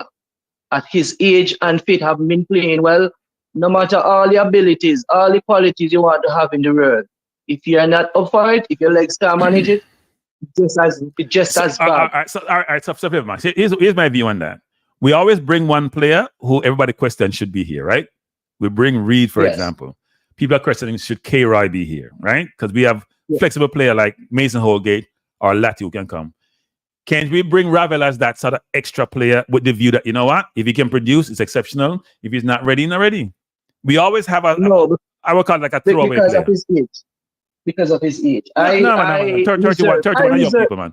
31. I reserve that for somebody for the future with the age. You're in your early 20s. No. Flavor. We need to win. We need to win, Flavor. We need to win. Then Antonio about 34. Antonio 34 now. 34 playing at the highest level is different from 34 playing over Woy. Yeah, that's true. That's true. Pick up yourself, Frankie. That's true. Next time we talk about us, pick up yourself. Yeah, man. Bless up. That was Flavor Max. Flavor Max said people playing on what's he has a great point. He has a point, right? You know how it is, people. Hey, Flavor, you still there? No, Flavor left. He has a great point. Good evening. Hello? Yes. Good evening, and how are you doing? I'm doing well. How are you doing? Don't listen to these guys. Really a club baller. Sorry. Club baller. Samuel, I have some brethren from Cameroon. Samuel Eto'o win everything in Europe. But in Cameroon, Roger Miller is the man. Right. Yeah. Favor Max don't want to bring Ravel because if they bring Ravel, his ball is out. Maggie, none of them can string time bootlegs. Him should go and look at the Saudi games. That game that he played in Saudi. Right. Where what his name? He scored that goal. He should go and look and see how much passes Ravel string in that game. Yeah, let me say this. Actually, Ravel is a people. But tell us, people don't watch Ravel close enough when they play football now. Let's see some things when they way the normal. No normal. I understand the concern, but in a normal. In a normal. A half fit Ravel is better than all of them. Yeah. But you know what? Some players divide opinion, don't they? Yeah, because Ravel is one of them. Yeah. They have their agenda and they have their favorite player who they want to play in the side. Because if Ravel is in, Maggie is out. Yeah. Maggie can't tie Ravel bootless. Yeah, look, I like Maggie too, so I'm not gonna beat Maggie. I like Maggie, but I think Maggie's game needs work. But I like Maggie. Yeah, even though when it's competition step up the other day, he didn't step up. People gonna blame the field. He didn't step up. Man. Yeah, he's not at that level. Yeah, there's a level thing. Ravel is never. We can never say this about Ravel. That he's not at that level. Any level you put Ravel at. Ravel can play primary school football, and when he reach up there, he make a big difference. Yeah. We never say Ravel's not that level. Yeah. Him that good. He's that confident. Yeah. He do things different. But Flavor Max want Maggie to play. Look, I mean, everybody have their ball, right? They want to play. People want to play. People want Gray play. Some people say Gray should. People that's now question should Gray be benched? Yeah. Right? Because Gray's not scoring anymore. So Being a club baller, You know those, we call them club baller in Jamaica. Club baller. Play good for club and never play for the national side good. Yeah. Yeah, same thing with Samuel too. But you made a good point about it. There are some players actually who are brilliant. Like, I'll give you an example. Billingham, who was brilliant for Real Madrid last year. He didn't play well in the Euros. He still retained his space. But people are saying, where's the Billingham? You know, he'll score some brilliant goals. And he scored some last minute goals. And even that's good. But the overall game, they're like, where's this player that's supposed to be a world beater? Vinicius Jr. for Brazil, same way. Yeah. You watch those Cameroon games and watch Samuel Eto'o and watch Roger Miller and what Roger Miller has done for Cameroon. Right. No, it's a good comparison actually. And you're still Eto'o win everything in Europe. Yeah. But then he has a better support system too, right? Yeah. Which is part of that. He has a better support system. So that also is a big deal. Whereby he's playing with certain players at a certain level. They complement his game and support his game. And maybe when he goes to his national team, it's not the same support system he has. Which one could say the same thing for Bailey. Even though I don't see where Bailey does stuff which is differentiating himself. He never carried Jamaica team on his back. Where everybody expect him to do. Every time the man run him lay down. Have a good night, thank you. All right, have a good night. I appreciate the call. You know what I love about these things? We don't have consensus, people. And everybody's point is valid, which may sound strange. So if someone says, Cranky, we shouldn't bring Ravel, he might play third division football, because he get too much trouble. Even though I love Ravel as a player and think he can add value, I can't argue with that. Because it's legit. Ravel has been a nomad in football, going from team to team to team. If I mention that Leon doesn't produce well for his national team, some people get upset because they see his club form and he's representing Jamaica and Jamaica name come up when they talk about him. I can understand their perspective too. I may not agree with it, right? I may not agree with them, but I understand the perspective. And it's a legit one, which is the player plays for one of the top teams in England. He starts sometime. Nowadays, he's being injury prone back and forth. So, yeah. But the point about Eto'o and Roger Miller is a hero in Cameroon, is a fact. So it doesn't mean that anybody's wrong. It just means that, you know what? We all have different perspective. We all value what we value. And we don't all have the same view on everything, which if we all did, it'd be boring anyway. Right? It'd be boring. So people, do you guys want to try for the tickets now? Because I say I have 2 tickets in section 149 at the game. If you want to go to the game, where you are in the world, I do have 2 tickets to give away. I'm gonna give them separately. I have questions here that I put together to ask. Should be interesting. So if you want to call in and for the ticket, please do so. Now we're gonna go ahead and try to put together the team we think should play against the US.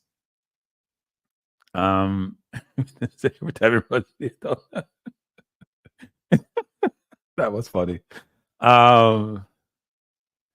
The fact is Ravel has been called. So can we build a starting level now? Okay, we're gonna build a starting level. Stop being impatient, Nitro. We'll build a starting level. Nitro. We're satisfied, Nitro. I'm starting level. I already built my starting level, you know. So what we'll do, we'll take out and add to it. We just put together 11. We're not building a starting level. We just put together 11.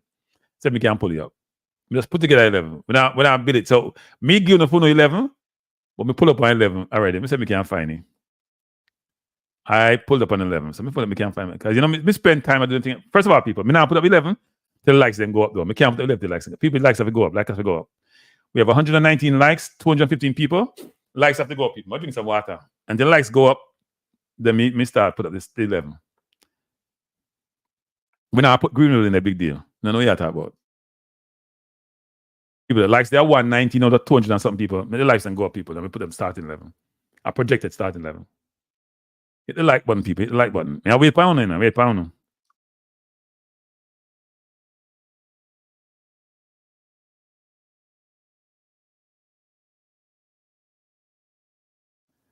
So one person like button in a move. Me say how patient to know is. Can be patient too. Me know this one person just hit there. I must you Alan. I must you Alan. You know what? Let us do the program. Because if you know I hit the like button, I'm not keeping the like to myself. I'm not about out anymore. You know me or do. Is that right? Sorry, no, hit the like button. Keep it to yourself. And put up the team star. Let me find the team and put it up. Me done with this like thing. Me done with this thing. This is the last day here. Me come back on top of another like thing. Me know me I do. By the way, Pastor, if you in chat, we have the balance view. We'll stop to them cranky life thing. Yeah, me chat Pastor. So, people, if you wanna hear me talk about other subjects, whether it's investing, real estate, social issues, please hit the subscribe to Balance View. I'm gonna do much less cranky live because people here have a phobia against hitting the like button. I'm gonna do much less cranky live and do much more Balance View. I want to talk about other things in life. You know something? Last time I do one Balance View time event, I'm gonna do my cranky live at 40 subscribers. I'm gonna get enough. Forget about like Tara. People them like everything. So at the end of the day, if you don't hit the like button, keep your like to yourself. Since the things about I'm money now, give it no, I give money. They're cheap. So the Balance View team. I'm gonna put up cranky like if you subscribe. You put up Balance View. If you want to hear some talk about some of the things and you're interested about life in general, put that up. All right, let's do the team thing. We're tired of big likes on cranky life, so I have to move from cranky life and do something else. You know, help me. Hold up, I'm trying to find my squad beat. Okay, so this is the team I put up, people. Wow. Let me move this and put it up here. Let me take it off. I don't know why I try to do it this way. Stop this.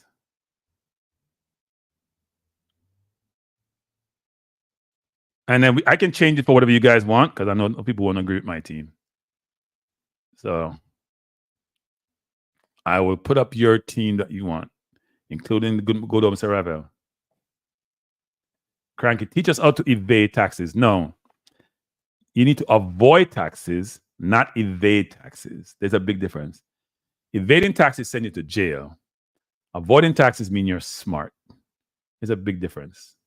Okay? Don't evade taxes. Don't make the IRS, especially in America, because IRS no play. Like Jamaica, we can delay things for 100 years. They're not play. Somebody sent me some tax thing the other day. Hey, somebody come on my channel now. And I give me a hard time about taxes. I tell them, say, no, man, you don't say go. And you know, them have beat me up and tell me something, no, me I talk about. So we had an engagement. Let's just say, me no want to be them. So I'm about that. Me no want to be them. Me no want to be them. But anyway, here is the team that I put up, people. Let me know who you think should be here. See? I even have Bailey on my team. You know, I'm beating up Bailey. So this is a team I have up here. Who you think should be in this team? Who you want to take out? Who you want to put in? This is a team I have on the board, actually. You can look on the team. Me not call anybody name, you know. So I'm not call nobody name. Just make a general comment. Me not call nobody name. Bless up everyone. Bless up Niger. Bless up Muswin. Thanks for joining.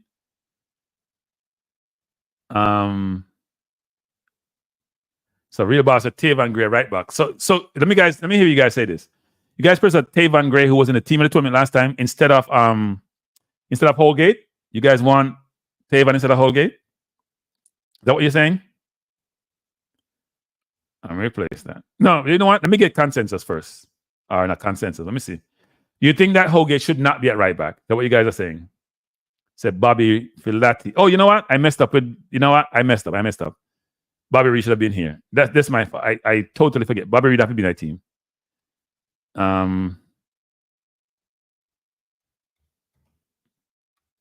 Why is it giving me say I'm doing the wrong thing? No? I mean, I'll just take this and put. You know what? Probably just build a team from scratch again. I don't know why this thing not tell me. So no. Let me take this out. Bobby Reed should be there though. That's dumb on my part, not to Bobby Reed. It says bad request. So that means I need to refresh this. Refresh and start it over. All right? So we have the Blake in goal. We'll go with team on set up now. We have the Blake in goal. So who should start at left back? I'll go with one, I'll go with the number. I'll go with my team. So 4-2-3-1. All right. 4-2-3-1. So we have 4-2-3-1. Okay, let me see the team now. Leah left back. So we're saying Amari Bell will not recover, right? And then Pinnock goes here. We don't have dispute. So who goes the next centre back? I mean, know some people. Put up here now. Who is the right centre back? Who's the right centre back? Is that Lowe or Bernard? Who goes right centre back? I want me to listen to you now. I put up on the team. Nana. Some people say Nana. I want to see more. Some Bernard, Nana, Lowe, right? Hey, I saw Lowe have converts. You see people may talk about. You see when you perform, you get the credit. So if you go, Lowe used to get enough beating them less and less than they were before. Right? So Lowe at right. Who are right back now? Is this Tavon Gray? Is this Limbakisa? Is this Holgate? The Holgate can't play right back now. I will say this. Somebody said in the chat earlier. When you play against the US, you need a very experienced team, I think. Somebody say Holgate. Who else should there be? Lati, Holgate. Lati can play right back too, and Lati's a good right back now. Watch Lati play in a Dallas play left back. I think he played left. After 3 against the US, he was good. Really good people. Really good. Nothing to pass him. If you guys remember that game. Professor Holgate isn't good. That's just your view. Lati. People say, you say Lati, Gray, Lati. I mean, obviously more consensus. Lati, Gray, Lati, or Gray. I would not call Limbakisa this window. Ratted. People them saw up on Limbakisa. Put Lati at right back. All right, we got Lati.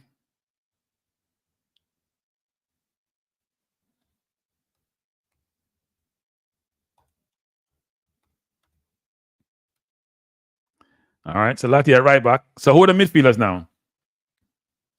We're not playing on back three, Jason Good. Jason Good, we talk about Jason Good. Jason, you know your coach. You think I argue to this? This coach is an offensive coach. He's not playing a back three. No way, Jose. He's not playing a back three. There's no way he's not playing a back three. He's an offensive coach. He's going to try to keep the football. Even though we struggle, even though we keep it and we can't get no shot. CB is the position we have more options. Yeah, we have a lot of options at CB. Now, I put Lati at right back. Mason can play the right back. I put Lati at right back. So, midfield people, come, midfield with them now. Mason can play right back. Mason has played right back. But some people are saying Lati if you play. And frankly, given how Mason played in the last window, I'm going to put Lati at right back. I will say something, people. Lati's stats in the last window were very, very good. Now, it doesn't look that way when he's playing, but you go after the game and look at Lati's stats, very, very good. Hayden or Holgate in the midfield, sir. Hayden, Palmer, and Bobby. You remember put Bobby in here. Bobby has to be here. Bobby has to be here. A Bobby and any two, frankly. A Bobby and any two. So who do we have here? Is this Palmer and Hayden? Who do we have in the midfield? So people say Hayden, even though they want to beat Hayden and say if you go here. But no, no want him. So we have Isaac there, even though Isaac not playing on top of football. Who else? Bless up Ted Dexter. Thanks for joining.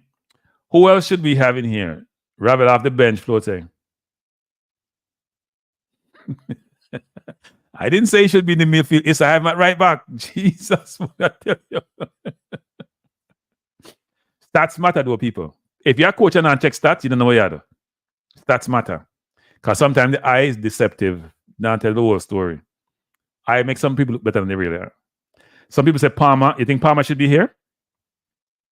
All right, we say Palmer, a player. Casey, a player, so. I'm not asking about up, sir. Maybe send her forward, but I'm not asking. When you can tell me if I'm wrong or not, maybe I'll put them in. So what's center forward? Is that Nicholson or is that Romario? Who is that center forward? Who's that center forward? Hey, Dan, Tavon Gray made the last Concacaf team in the last window, you know. Can't this man window. So who's that center forward, people? Is that Nicholson? Is that Romario Williams? Look, by the way, Romario Williams was really good in the last window. Really, really good. Like how he held the ball up. Played really well when Antonio wasn't there. Dan, we don't have Greenwood. We don't have Greenwood. Greenwood not getting papers yet. All right, let me just do. Hey, people mess up the whole thing, people. Oh, it's back. Greenwood is not going to be ready, people. Not based on my understanding. Dan, no Greenwood. But here's the thing, people. After we do this, so Boza, Antonio out first game. So we know Antonio would start, but Antonio. So let's put Boza in. So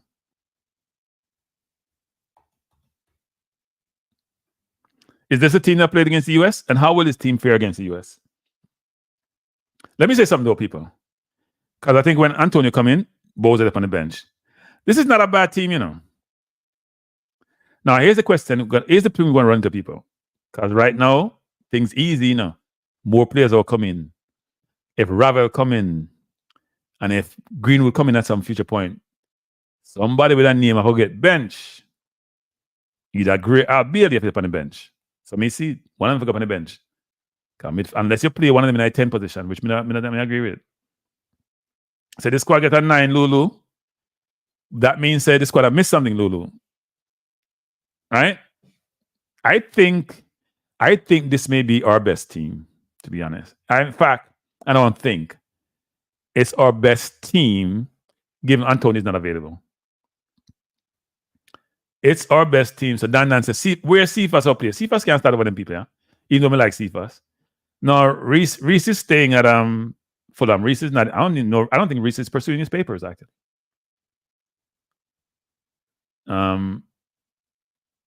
Mason Greenwood to play the 10. Mason can play the 10, but Mason don't like play defense, you know. I might 10 have to play defense in today's football.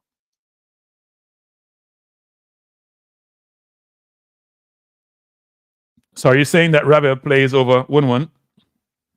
Play over Palmer, I'd assume. Because Ravel can play deep, you know. Ravel can play anywhere in the midfield. Probably not the 6. So do we play a double pivot? Or against the US, it has to be a double pivot. I mean, I see how we can play. To me, it has to be a double pivot against the US. Yeah, Bobby's a must. I think this is our best team. Do you guys think this is our best team? I think this is our best team. People hit the like button. 50-something of you haven't hit it yet. In fact, more than that. About 70 of you haven't hit it yet. Okay, if you see 140, 149 out of 200, that means enough people come and go. Enough of them haven't hit it. Hit the like button, people. Even though I say me don't tell them about it, but hit it. I don't think Amari Bell is going to be coming this window. I was reading up about him today, and he hasn't recovered from his hamstring injury yet. He hasn't recovered yet. But this is a good team, people. No, do you think this team can beat the US? I think defensively we are very, very good. I think midfield is still our problem, people. Like our forward line is decent. Our defense is decent. The middle of the park, to me, is the most important part of the park. It's still a struggle. We need some dynamic midfielders. We need like a Rodgers from Aston Villa to come in, so they are run by people and create havoc. We need a Ravel with some creativity and some ingenuity. Who knows? The coach may. It's a Casey Palmer Maggie situation for play the 10. I think Casey will get a nod. Yeah, I would love if we beat them, and I'm going expecting us to wanting us to win, but I haven't watched us live against the US when we played in Dallas. It wasn't pretty.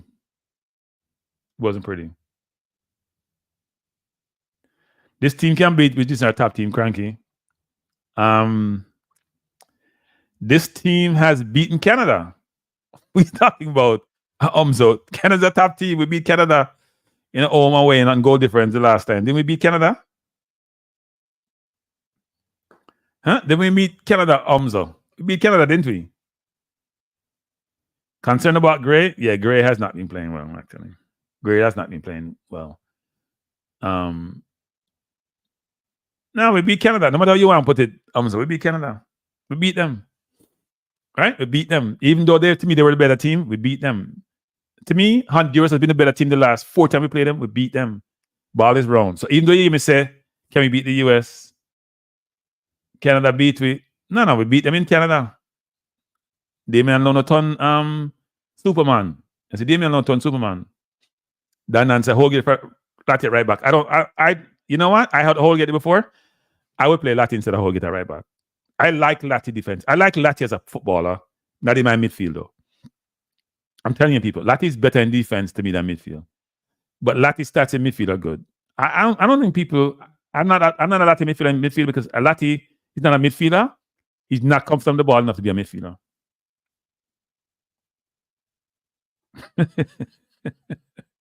Bring back Grim. Hey, even with Grim enough people defensively now against Canada, we try to play football. It wasn't close. Heard that Eton, they are on board. Yeah, there's about 4 players supposed to be. Well, no, there's about 4 players getting their papers. Holgate was one. Hayden wasn't even one. There are 2 other players. I don't want to call their name and people get them papers, but none of them were difference makers to me.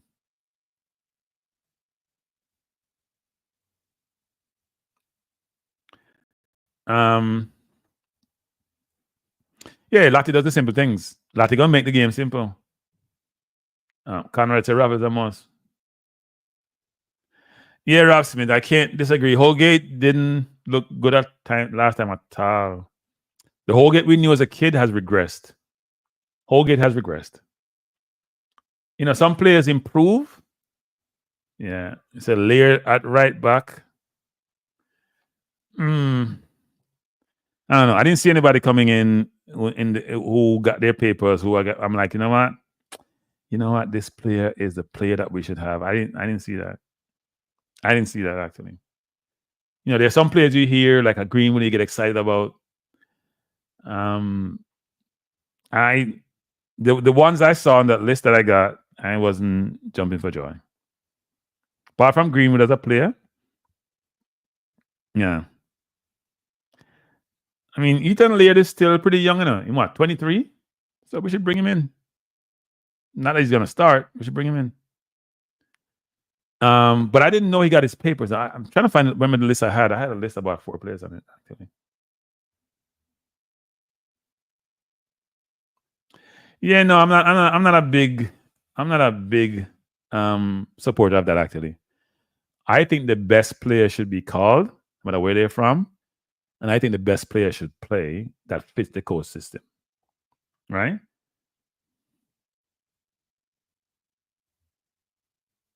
Cranky has inside. I mean, I'm not inside info. And by the way, nobody at JFF not talk to me. I'm telling that right now. Let me say this again. As of now, because it never used to be like that, right? We used to have communication once in a while. People at JFF stop talking to me. We get banned. People me get banned from the JFF. We criticize them too much, supposedly. I've been told me and other YouTubers are toxic. So JFF stop talking to me. And I can understand JFF position. I'm not beat them for that. For them prerogative. But I'm not stop calling them out whenever they get called out. Can't help them. But no, I have no inside information for the JFF. But my sources are very reliable sources. Whatever source I have, very reliable. No, that's not true. I do communicate with 2 people I don't want to call them JFF people, but they engage with JFF. I communicate sometimes with Simon on different things, and I communicate with Manning's man.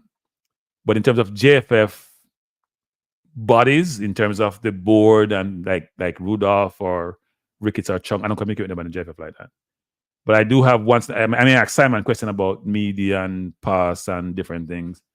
And Mannings and I have a different relationship than before. So yeah.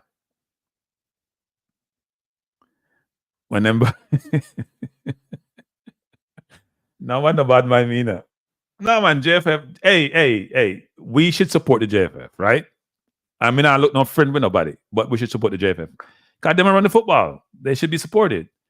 But if they don't do the right things, we have to call them out. If they don't like it, can't help on no JFF. Can't help on no. And I've said this.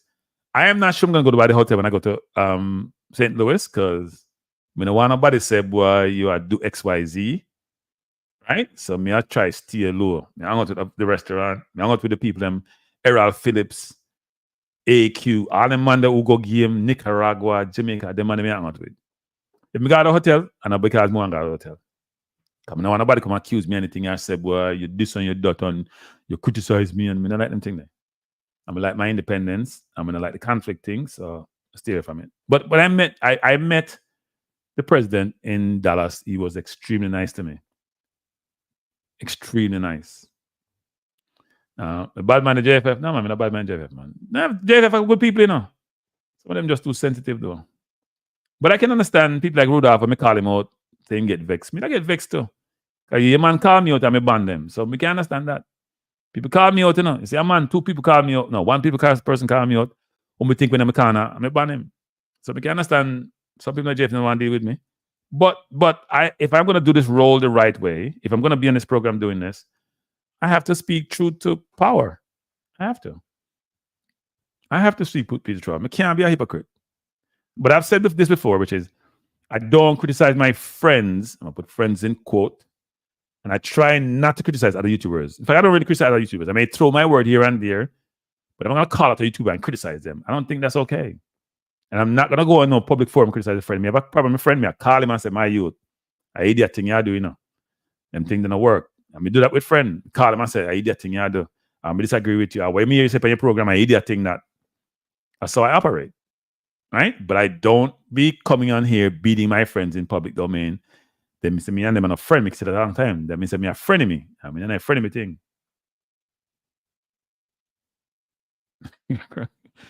Crank, who's your inside source? No, me have source. Hey, people, when you know them role there, you know, people call you, you know. You have to call people sometimes, you know, people call you. You know, so we don't have enough guests. Come in and bring on some people on certain things. And one time I ask somebody to come on program and person send me, well, I say, when you read the message, you know, person send me me consider a rude message. I'm saying, you know what, I'm not ask somebody to come on program again. Come on, if you disrespect me, you know, I'm the worst person to disrespect, you know. I come back hard. Yeah, man, disrespect me, man. And I know I'm Jamaican still. So I'm Jamaican disrespect me, but I ask somebody to come on program and the man send me a message to somebody else. I'm say, I saw we drop it. All right, we not do that no more. I'm gonna take disrespect. But no, look, let me say some people. Even if we lose to the US, let me say this. We should be proud of the football team. Right? The goal is 2026, but we have interim goals. We want to win the Nations League. We want to win all our games. We want to lose no game. Let me say this, people. We have to get to the game. So nobody not call for the ticket them. A countryman. No. No.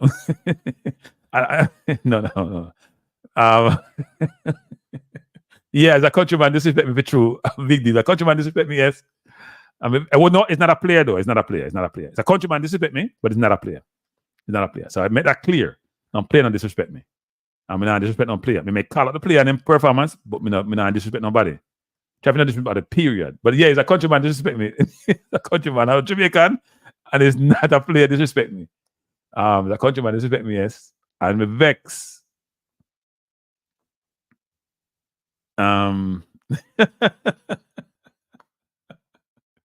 Figure signal from a cranium. About. No, man, and time I come here and talk about stuff, people give me information, man. But me always tell them, say, oh, me not tell them. They know so me keep them information confidence. Me always ask them, do you want me to publicize this and publicize your name? And then tell me yes or nay, yeah or nay. If somebody say, yeah, Crank, you can say it, me say it. If them say no, or they not feel comfortable, if them say not feel comfortable, me not say it.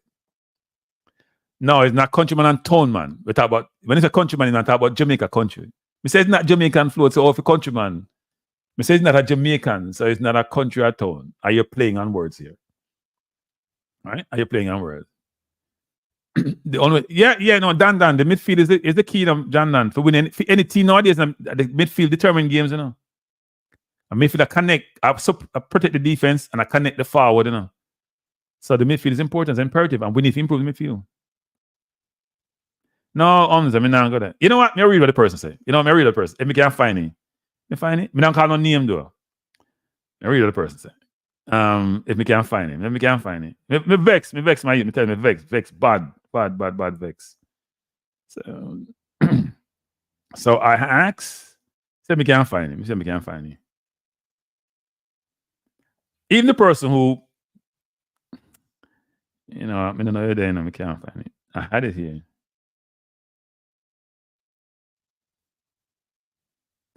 So this is what the person says. So maybe we shouldn't take it personal, right? We shouldn't take it personal. Here the person says. So me ask somebody, me say, you know what? Ask this person that I'd like to interview them on my channel. And there's a reason I want to interview the person. Because the person was involved in something which I thought they were not treated fairly. It wasn't a football team when I bring them on by now. I wanted them to have a platform to be able to say. And this is what the person said. It wasn't, maybe because I'm sensitive when it comes to things. So the person said, I said, did you speak to the person about the interview? And they said, spoke to the person. He doesn't reply to people he doesn't know. And he's not the interview type of guy. I took that personal. Right? Because I said, first of all, I said, the person who asked the question, did the person go and say, me know this person really well and XYZ? Maybe they didn't do that. Because the person must reply. I didn't understand the response. I took it personally, saying, "Can I this that?" They didn't know the person. Did you ask the person? Did they explain to you who the person is, what them do? So it's I didn't get it. I didn't get it. So me say, you know what? I'm not pressure about nobody from no interview, yeah, man. Don't leave them alone. Let's do my thing. Yeah. Spoke. He doesn't reply to people he doesn't know. To me, that's this. Cause you don't know everybody you interview with. And then you say, he's not the interview type of guy. But me hear you on radio. Enough time. Me hear in the public domain. That's what I'm saying, no interview guy. Me hear people interview you. So nonsense that chat, but you're not interview type of guy. Right? And me say, all right, cool. That's how you go. Both head you reach out to. I'm not gonna know who reach out to. People wouldn't even guess who we reach out to. Because not a person you would think of that would reach out to. But more interview people who are a little bit different, who have different backgrounds, who have a different way of sort of thinking. But the person not football though. So I was a bit surprised about it. So I asked myself the question. The person who asked the person for me, did the person say to the person, look, I know this person XYZ. I'm just saying, one man want to interview you, you want to interview with him. Because that's the only way we can get a response. So that to me was interesting. And the person who me asked, then probably listen to the program. But me stay about them thing there. So me always find that interesting actually. Try guess Trevor. Trevor 433. I guess press 433 presser, yeah, I guess presser. But it was interesting presser, It was interesting because it's not somebody people would actually just to go interview so normally. But that's not a bad guess presser, not a bad guess. You need to ask some questions. No. The problem I have is here's the problem I have why me probably not getting people to come from my channel because I'm now beef up my subscription and now like my program. Oh, now make me think them go viral. I want to blame. Me not blame myself. I want to blame. And now help me. I'm come and do all the work. Now, John Wall was an arrogant SOB, but he was right about the team. I didn't like talking to John Wall. When I was interviewing John Wall, I was uncomfortable. That's weird for me, actually. And it wasn't uncomfortable being intimidated. It was uncomfortable saying, am I talking to who are you? Who do you think you are? Like, really? Is that how you sort of, because I think I can see somebody who have a superiority complex, I can see them from a mile away. That's how I view it. I don't want to beat the person, but that's what I get from the conversation. And in fact, somebody I'm pretty close to came to me, was watching it, and was a female, and she said exactly what I was thinking. Like, wow. She thought the person was condescending the way they communicated. And yes, I thought so too. Right? I thought so too. That's not cool to think about somebody in an interview like that. Now, we all have our ways of why we operate and communicated, but I just think the person, and look, John Wall was right about the under-20 team. Turn my chat to subscriber mode only. You know what? I didn't know you could do that. You can. No, it is subscriber mode, but you have to. No, to comment you have to subscribe. Actually, Rob Smith, comment you have to subscribe, but you can't just have it where just subscribers who can view. If I could have it where only subscribers could view my channel, I would have it like that. So if I only have 50 people, I'd be just like, you know what? Okay, yeah, I can live with that because people just come and watch and leave. Views alone and do it. Views are important, but likes are probably more important than views because likes make people view your thing. That's how and every program is go up and see. That's how people talk about. Hit the like button. Me and Robbie them have 10,000 people that watch them live, and then still why you hit the like button? Because I live drive them thing there. So people, you like the team we have here? You think this team can beat the US? Just say yes or no. You think this team can beat the US? I didn't think that way about Hallgrimson, by the way. I didn't think that way about Hallgrimson, Antonio. I think Hallgrimson wasn't in normal with Jamaica as we are with Jamaica. Let me say that. I think you guys think Hallgrimson was going to love the food. Hallgrimson have better fish. When the fish, fish are the best in the world. We fish everything but we are the best. Hallgrimson wasn't having the food. The man used to food when I cook. Like the well-seasoned food. He looked the non-seasoned food. He loved the non-seasoned food there. He loved the non-seasoned food. Like seasoned food with spices. So Wun says yes. Akil said yes. Preston said yes. So a lot of people think that we can beat the US with this team. But one then caveat if I said I don't expect. No, look, I think it's a competitive team. Now, I would say this, which is the way we play against Honduras is concerning for me. Because US better than Honduras. Right? They have a new coach bounce. They have a new coach. If I prove to them coach them can. And if the US lose to it, it's pandemonium on the US, may I tell you. They think we bad? If US lose to it, they're going to lose their mind. Especially since they host the World Cup and they expect to win the World Cup. I compete deep in the World Cup. We don't have no Holgate. Remove Jordan and try Holgate. No, Crow, to me, the majority win out. Some people not having Holgate. They think he's washed up. Yeah, DJ, fatal, but we don't play well in Jamaica. We play better away from home. In fact, nowadays, we play the US. We play the US. You know the thing about these people? Even though we have lost to the US 20 out of 33 times. That's a bad ratio, people. It's like Casey and Calabar in football. No, I'm not gonna like that. I mean, we always beat them. But anyway, at some point you turn the tables. Yeah, but last time we had the lead, Jason Gunnar. You forget we had the lead and then we had the buck up header or the ricocheted header, which ricocheted and going at the goal. Alan Beer said I would take Ravel. Yeah. Look, I understand the idea. I understand the perspective. But the coach has to call Ravel first.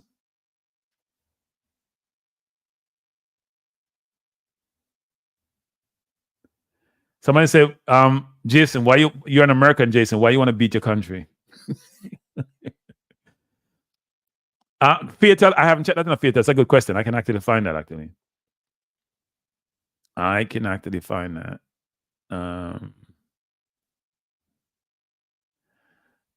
So Fatal is asking, what's the US record against Jamaica in Jamaica?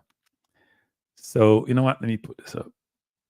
And then you can see who the home team and who is the away team. I have to take this down. So let me take this down and put this up.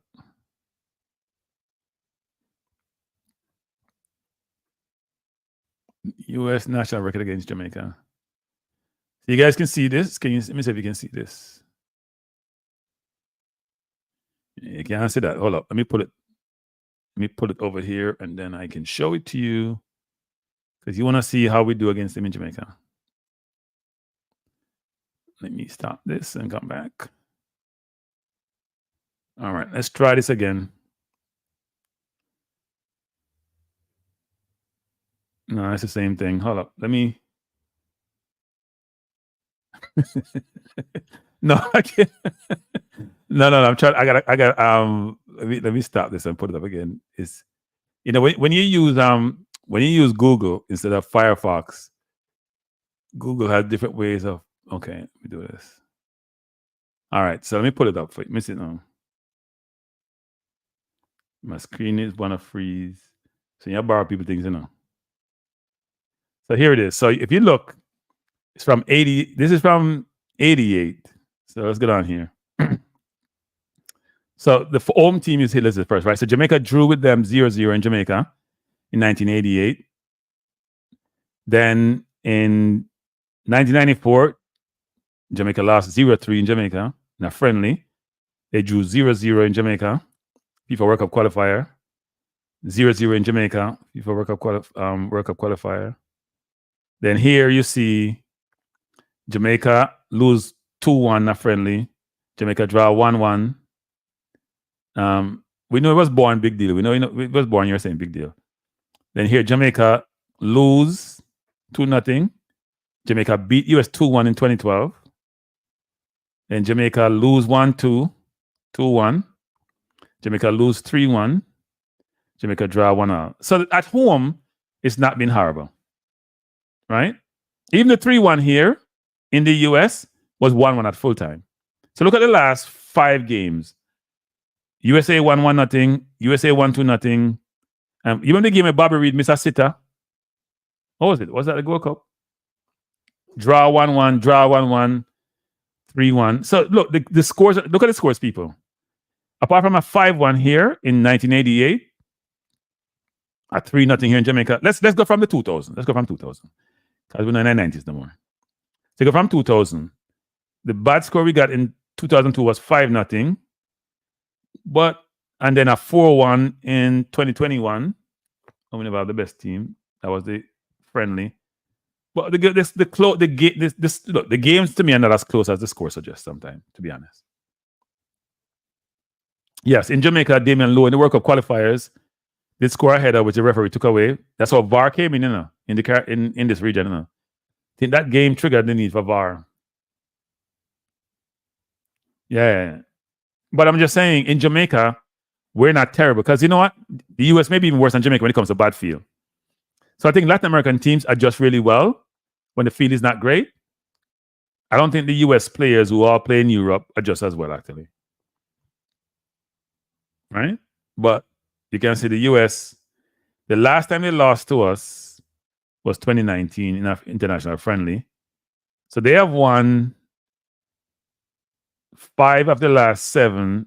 They haven't lost to us in the last 7, actually. Right? But in World Cup and in Concacaf Gold Cup, it's not being a big score. Frankly, 1-0, 2-0. It's not being a big score. Yeah, US don't really travel well. You're right about that, Rob Smith. I would agree with that. I don't think the US travel that well. They will lose game in like Latin America. Just like, how come the US lose that game? Go to El Salvador and struggle. They don't travel that well.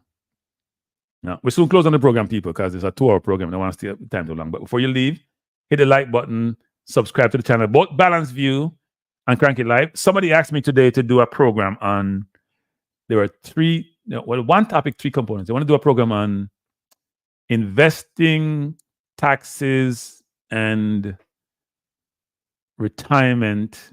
Yeah. So I want to do a program that captures all 3 in a sense on Balanced View, not doing it on Cranky Live. And taxes is a broad subject. We'll make it very narrow, which is and very basic. Just the sort of conceptual thing. So yeah. Jason Guna says, wife. Who you voted for, Jason? Trump? You vote for Trump, Guna?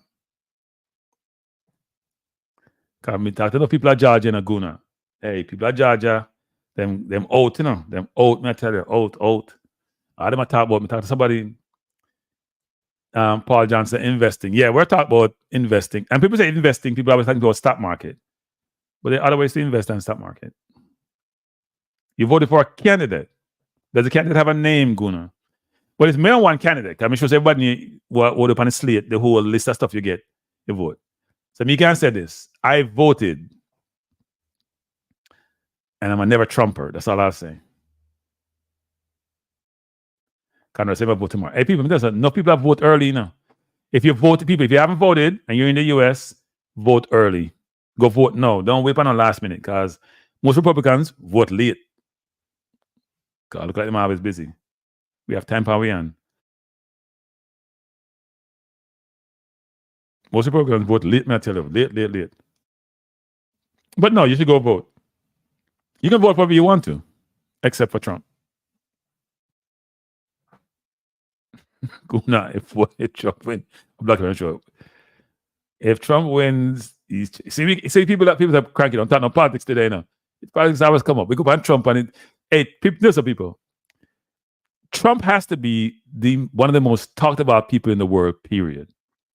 And when Trump is president, if you're a news media, you are conflicted when it comes to Trump. Because I watch CNN when Trump not there on.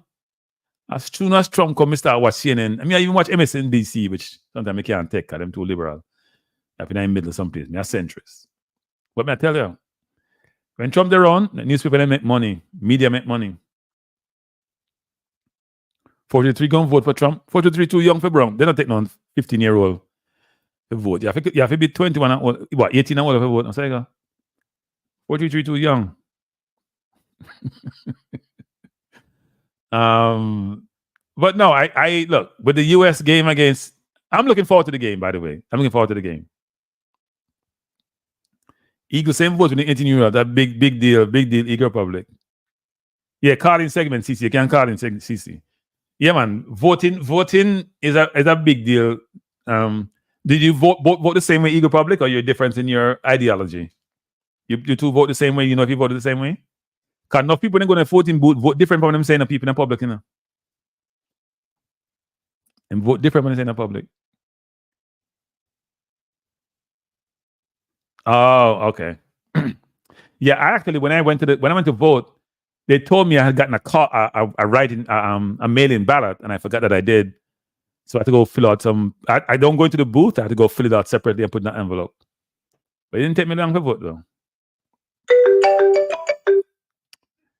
Good night, CC. What you want to say?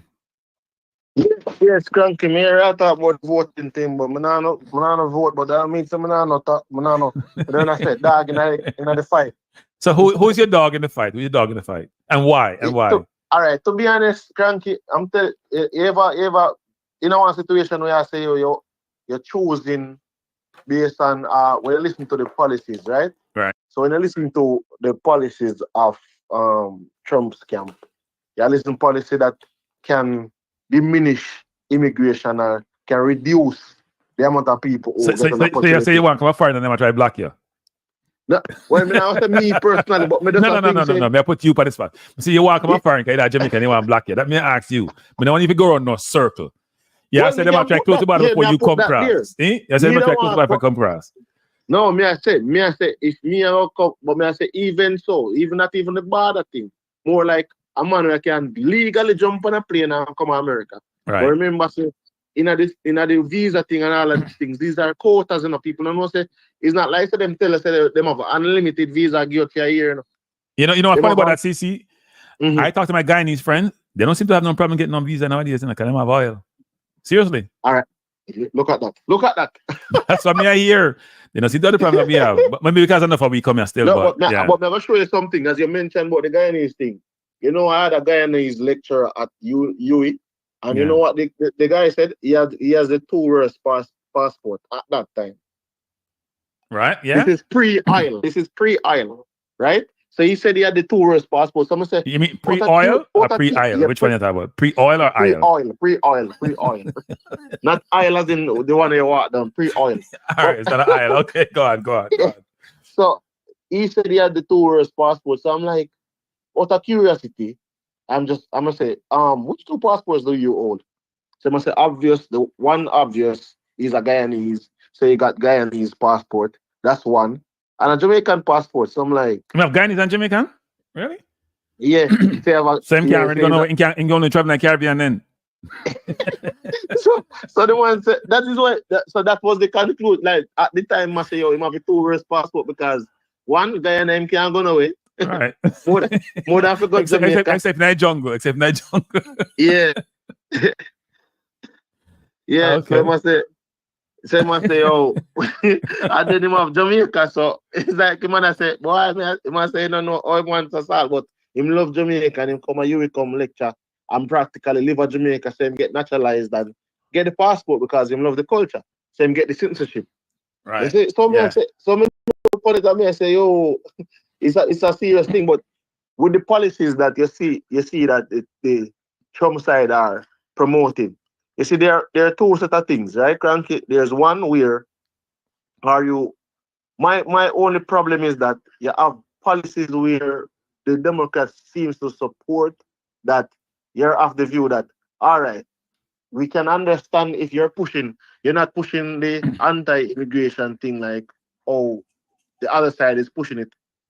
Like you're not pushing it overtly, right? Right. But covertly, there seems to be a different type of gender agenda, right? Where people have the view that you have laws that will be passed, which allows persons to basically can say in a ban a horse, and he's today is a dog, just per se. So my whole thing about it though is that you see if things affect you in terms of education, like if you have kids and you have family and all of those things, if it affects you on a certain level, like I would have said, the immigration and those things. But I think the choice where you have to exercise is just clear. Because at the end of the day, Cranky, to me, a person who's an immigrant and voting, on the next side who wants to shut out other persons from being an immigrant or adding to the immigrant pool. So, see, never a question. Well, no, people don't be confusing the immigrant pool. The immigrant pool is just people who look like me and you, who are not Caucasian. That's the immigrant pool they're talking about. They're not trying to black Caucasians come, because most Caucasians can come to the U.S. anyway. In fact, most Asians can come to the U.S. if you're outside certain Asian. So if you're Japanese and Chinese, you can come to the U.S. come visit. You get visiting visa. India may be a little bit different because they probably have a quota system, because there's a lot of Indians who would like to come, but a lot of Indians come here anyway. The Caribbean, which is so close in proximity, doesn't get the same level of ability to come here as much as they probably should, because they're going to do it based on what they think that resources you have and you're going to bring to the table. Which president has deported the most people during their presidency? The black president. Exactly. Obama deported more people than anybody else, even more than Trump. Black president, ironically, Obama. But my thing, though, Cranky, I can understand tightening up immigration laws in terms of, if you talk about borders and all them things, but we must move away from the idea that this fighting against immigrants, because across the world, globally, is immigrant bill, all of them big nations, them England, them but US, here's a problem. them Canada. You say it's a problem. I don't disagree that you need to manage your borders, right? That's just normal. Yes. But the problem that you have is that the U.S. didn't do the best job, and Democrats didn't, of making sure the process of bringing people in the U.S. was a very organized process. They caused part of their problem. So I've been saying this ad nauseum, which is this. When you don't have any control about the guns that you have that leave your country, and you make all the guns, and the guns that kill people in other country, they won't come out of your country because your country safer, right? Secondly, when you squeeze certain country, you squeeze Cuba, you squeeze Venezuela, because you don't like them government. But you not squeeze China them way, because you can't squeeze them, because they're big, you can't squeeze them. And then their people have no way economically of doing well. They won't come in your country. 500,000 Venezuelans come here in the last few years. Venezuelans weren't really trying to come to the US all the time because they had oil money. They were doing really well. Until Maduro took over, well, before him, they had the before him, and it caused problem. The US started squeezing them and can't sell them oil. Economical inflation is off the chart. They have to find some place to go to live. But it's just the truth I thought, because listen, it's just like animals, Cranky. If the animals live in is it birds? Whatever. I know some of you don't want to hear the political debate, but we're 2 hours in. We have finished the football thing. We can still talk football now, but we're branching out now. This is the free for all period. Because Carleen for the ticket them and answer the question, for the ticket them. So we'll start about other things. Wait, the ticket around for game, we can answer to question. But you're not coming to the game, so me not give no ticket to nobody when I come to the game. If you're coming to the game, yes. Is the game in the US? Yeah, in the US game. The game in St. Louis, yes. We have 2 tickets for the game in St. Louis, section 149. If you want a ticket, let me know. You can come in, you can answer a couple questions. I can win the ticket and give it to a family member who is coming to the game. You have to prove that to me first, CC. Can we know yesterday? All right, you know what, CC? Me give one question, CC. You have 5 seconds to answer the question, CC. If you get a question, you get a ticket. See? Yeah. All right, me get a question. All right. Me give you an easy question. Easy question. Easy question. Easy, it's all like the God. No, easy question. Easy question, me give you. So the question is this. Who is the first Jamaican to play football in Scotland?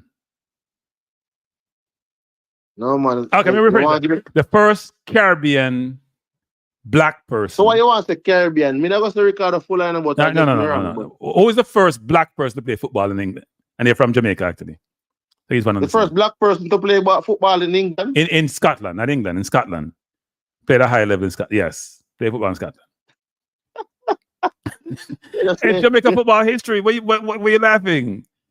Now, good takes Toki, but De La Plena played in England, not in Scotland. No, De La Plena played, yeah, but you give me the first one. It's not Lindy. We know everybody will get Lindy now. I know Lindy. I did have a Lindy question, but no answer Lindy already, so no problem know. So I would suggest people, you go and check that. I know someone's going to run to YouTube, or run to, that's my check the question, no run. I see that Google now, I try Google, and still can't find it. That can't find on Google, man, because I know Omar Daily play, but Omar Daily play. No, man, everybody, you're long time people. I'm going to look it up. I'm not telling you, I'm going to look it up. Oh, kind of. We don't No, know Jamaica. A big question that, you know. A big question But that. then Big Cranky, question. Big question. see, man, I must say Gil Aaron, Cranky. Yes, it is Gil Heron. Can them look it up? Then look it up. Then look it up. Then look it They up. never give me And by the way, Gil Aaron's son was a big time musician too. And Gil Aaron played in Jamaica, went to St. George's, went to Wolmer's, went to St. George's. People them had some money, come at US, play enough ball at US, play at Chicago. Then him play against some Scotland team, them love him, and go Celtics go play. But because he was black and a discrimination time, you talk about 40s, you know. Discrimination was big then. It was a big issue for him. But he was a brilliant footballer, actually. So I'm going to go look it up. Gil Scott Aaron, yes. First Jamaican to play with Celtics and player. And first black person to play football in Scotland, actually. Not just Jamaican, you know. It's the first Jamaican, Africa, you know, first Caribbean person, but it's the first black person. Yeah, because, you know, but then they're my first black man who got St. George's College can win money cup with charges. Hey, Jason Good and face, you know. Hey, Jason Good and say, if I play against him, I didn't play at that level, Jason Good. I didn't play at that level. We're at different level. He's playing at a higher level than me. Yeah, Gil Aaron. But there's not a lot of because you have Gil Aaron. This was Lindy De La Pena come down after. Lindy was after the Gil man.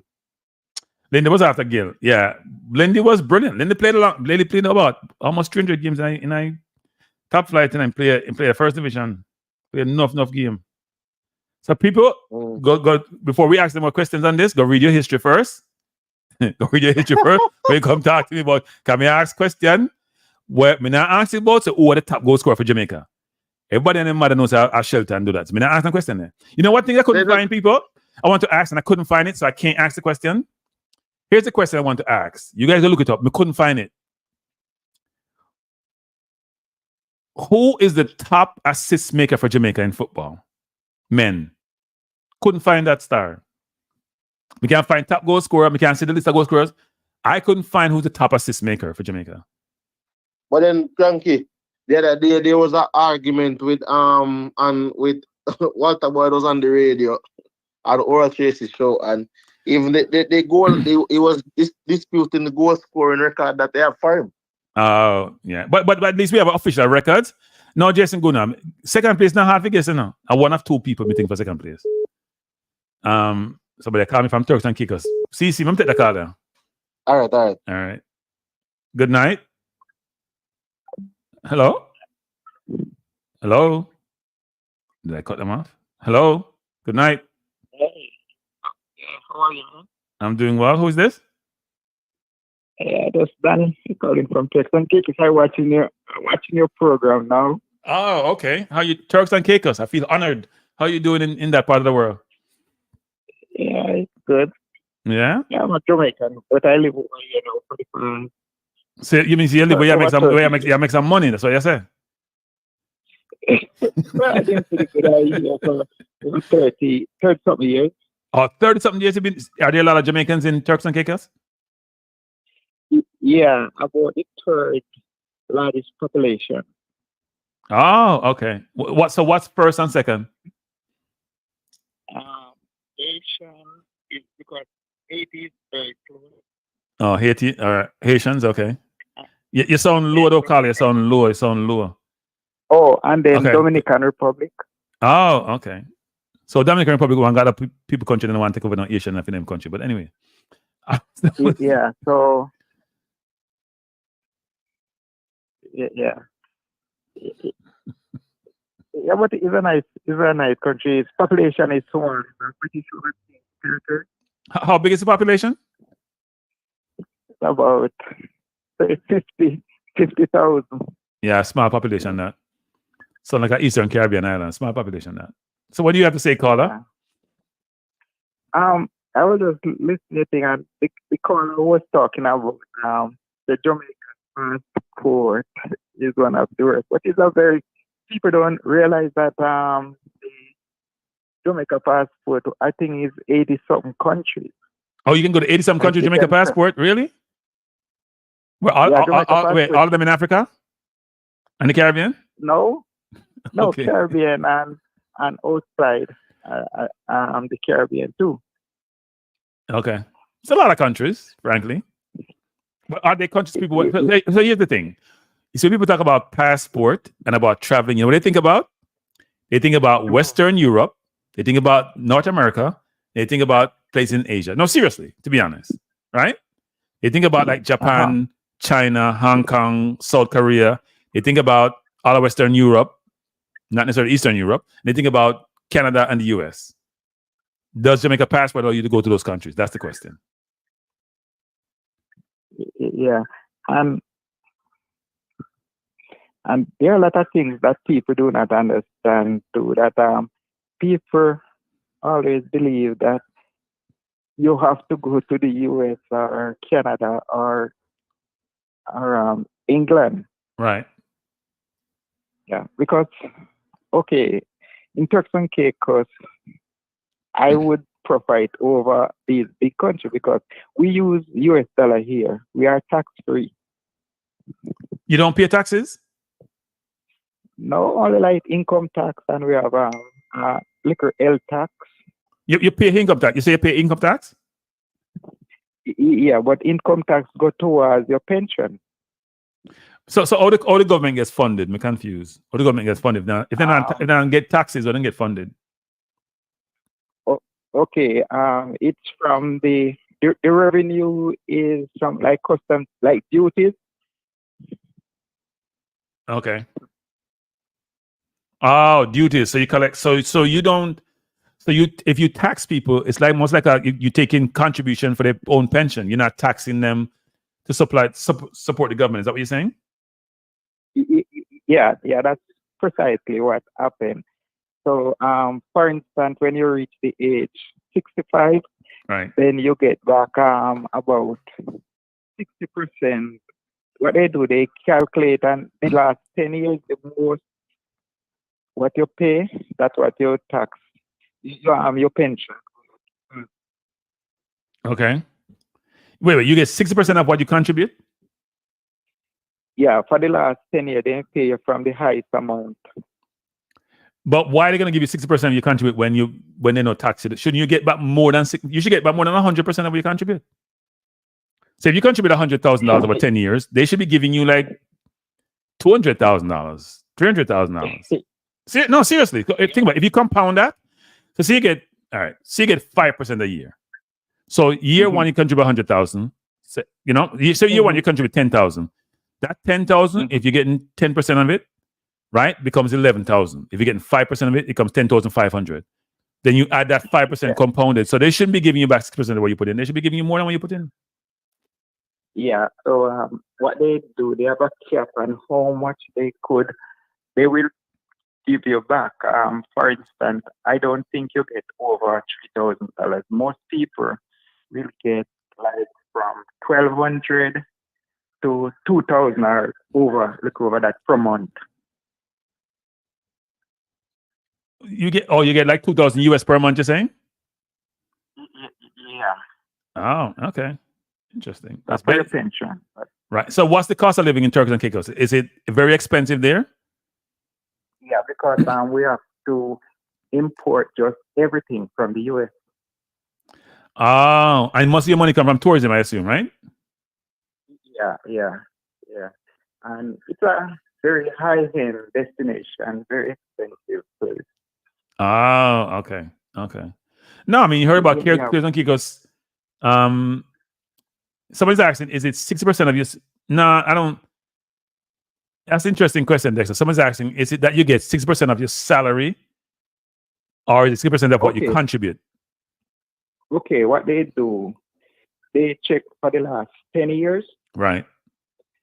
And they pay you from the highest month per month that you get. For instance, within the 10 year, in a month, you get like, say, 5,000 or 10,000. So they pay you from that 10,000, the highest amount.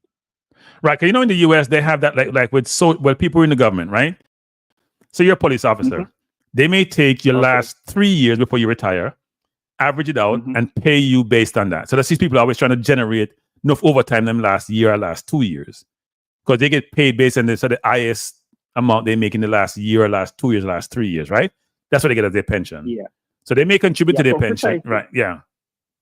Yeah, so that's what they do. For the last 10 years, they pay you from the highest amount that you make for the month, and they pay you 60% out of that.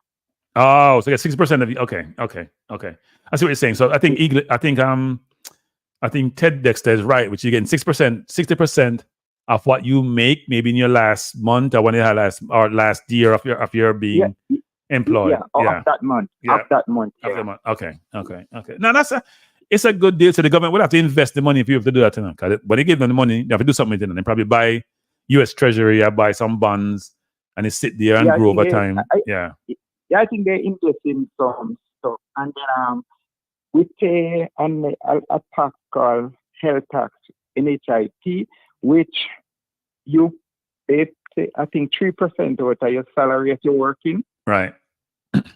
And that 3%, if you take sick, because we have hospital, but the thing about it, we do not have those people for specialists. So what they did, they affiliated with Jamaica, Cayman, and all those, plus United States. So if I took sick now and they fly me out and my medical bill is $1 million, the government pay for that. You don't pay for nothing.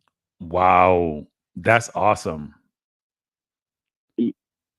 Awesome. Yeah, that is awesome. I mean, because I think healthcare is a big issue in Jamaica, right? Big issue in Jamaica. The lack of adequate services, and if you have to get specialized surgery. And so if the government is going to underwrite you having some major illness, that's awesome. That is awesome. Once you reach age 60 or 65, you don't pay, you not these tax no more, but you still could work and you still under that protection. Right. Yeah. So that's why I come up with this thing. People talking about these big countries. So a lot of these big, small countries have a lot of benefits. Plus, we use the US dollar. So why would I come into a country that had all these burdens and taxes, which I could live easily tax-free? Right. Yeah, I bought a piece of property like 1998. 1998. So you're rich now. Yeah. Cause them little island when you have property, you know, that property they appreciate nothing. Okay. I bought it 1 acre for $15,000. 1 acre, 15,000, 26 years ago. Yeah, now it's valued more than $500,000. $500,000 real dollars or Jamaican dollars? Oh, we use American dollar here. So you bought a property for 15 people. Before do some calculation. That are investment people. That are investment. So like an Atlanta property nowadays. Yeah, because the only thing I sorry about, I didn't buy more property. All these property price is so high. Because my house, I built a house out of my pocket in 20 years, and like 7-bedroom house, which I use it on Airbnb now because all my kids gone, and my house value now is $2.2 million, and I wait. 2 point something US dollars. Yeah. So you know what? And you did that. Wait. You've been there 30 years. That means you did that. No, but what I'm saying, that means you did that what? Like in your first 5-10 years there? Yeah, because around that. Because I bought the property in 98. Right. And I started to build 99, 2000. Okay. So that is awesome. That's awesome. So that's why I tried again to do my YouTube and talk to people, especially men. That's a lot of stuff we can do, but you live in Jamaica, make sure you have a mind to work. You understand? That's or you can leave like you and go someplace and make. Because here's my view on this. I think people who immigrate to some other country are much more incentivized to do well because you leave everything you're familiar with to go someplace else. You're not going to go waste time, right? You go there for one purpose, just to increase your economic, your financial situation. right? That's why you leave there in the first place. So you didn't notice that immigrants who come to the US, for example, if you were to do an analysis of how they perform versus the general population, and it's not because general population don't try to do the right thing, it's different. They'll make more sacrifices, they'll do more, but you have to sacrifice something, right? You have to give up your time, your family some time to put the work in to generate the income that you need to do really well. A lot of people I know, they go to school full-time, they work full-time, they don't have no life. But it's for a larger good. So proud of you, my man. Proud of you, sir. Good thing that. 15,000. Damn. Yeah, before we close, let me explain. I was a contractor in Jamaica. And when I came here, I ended up working in supermarket. Wait, so people, he's making another great point. Say that again, because I think this is a very great point, actually. It's a great point. Say that again. I came here, I leave Jamaica, come here as a contractor. Right. Construction contractor. And I end up, even though I still work in supermarket, I might retire next year because I'm 64 now. Okay. So you're still young, but keep going. Still young. Yeah. So you're retired young. Yeah, I still work in supermarket, but I start as a clerk, and within a year I become a produce manager because I used to go on farm work, so they say I know about the produce. And then I spent 5 years as produce manager in the beer department. I spent 10 years produce manager, and I spent like 5-year warehouse manager. So all I do, I keep up my thing. Wait, but we gotta be careful because you say you're working at supermarket. Make it sound like you want to clerk in a supermarket yourself, put stuff on the shelf. But you are managing in the supermarket. No, I start as a clerk. Oh, okay. And then you got promoted to man. Okay, go work at yourself at the line. Okay. Yeah, but at the same time, I still use my skill because I used to make like ballista in Jamaica. I'm the first one in the island to make ballista. So I find a ballista and I start my little thing on the side. Right. Yeah, and then I start getting liquor construction work on the side. But I still keep my full-time job because I have my kids to take care of. Right. So you're saying you are doing more than one job then. You were working in the supermarket and then doing a construction, some side hustle. Yeah. Okay. And out of that, I got 2 kids. My children go to the best school here, which we have a British school because here is a British. And they go university. My daughter go leave university in the UK, and she do her master at Nottingham University. So wait, let me ask that question before you say further. So your daughter go to university. Do you pay for them? Do you pay for them to go to school, the private college, and then to go to university, or is the government sponsor that? No, I have to pay. One time when the government was about to sponsor, then some correction, so the scholarship didn't work out. So I have to foot everything. So is school expensive in England? Because I've never been to university in England. Is school expensive in England? Internationally, it's expensive, but locally, because I am a British citizen, I am also a Turk Islander. Wait. How you become a British citizen when you're born in Jamaica? You come from Jamaica? How that work? No, I lose you. Come on, I lose you. No, once you become a citizen here, because Turks and Caicos is under the British. Oh, it's a British. Okay. Yeah. Oh, I didn't know it was still under the British, actually. Okay, interesting. Yeah. Next thing, liquor history. Turks and Caicos was under Jamaica till 1962 when we got independent. Right. Okay. Oh, that's why some of the Jamaican would probably end up there. That's why they're the third. Okay. Yeah. Logical. Yeah. So it's like what I try to do to educate people that you don't have to kill yourself to go to these big countries. There are some of these small countries once you're willing to work and put in the work, it could work. Okay, so what you're saying is that there's a misconception that you have to go to the US or England to be successful. You can go to some other islands which may have a good infrastructure and good businesses that allows you to work and elevate yourself. Easily, because and then a lot of people don't even know that once you are under the CARICOM, all these CARICOM countries, you can go there and live and work. But we have this concept once you reach to these big countries, because what I noticed in Jamaica, they don't see these countries as foreign. Okay. So they believe foreign is North America and Europe.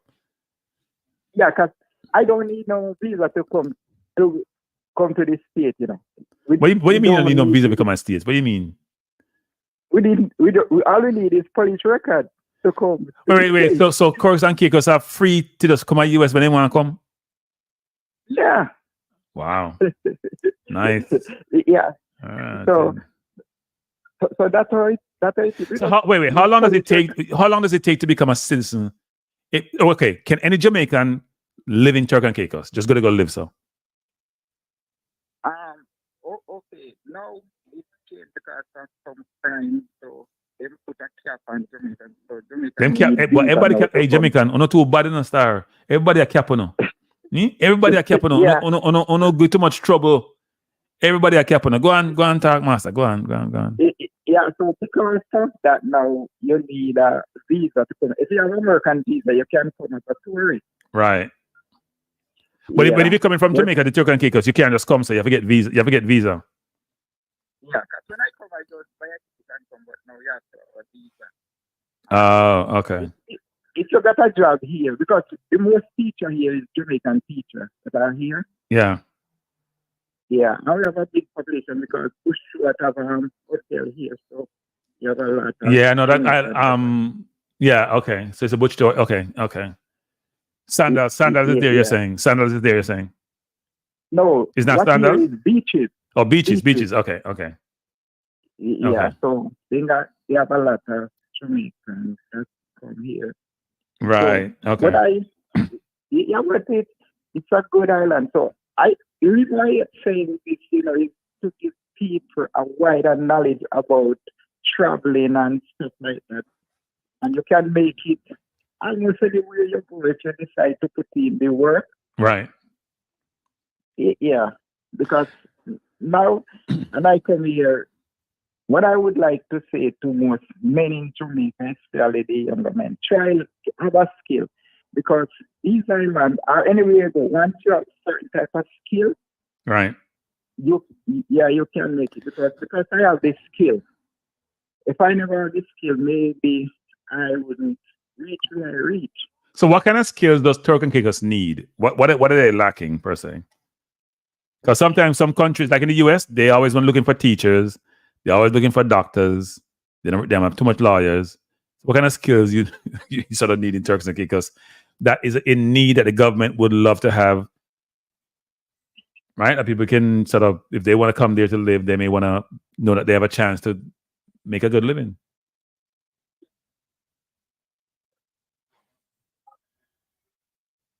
Hello?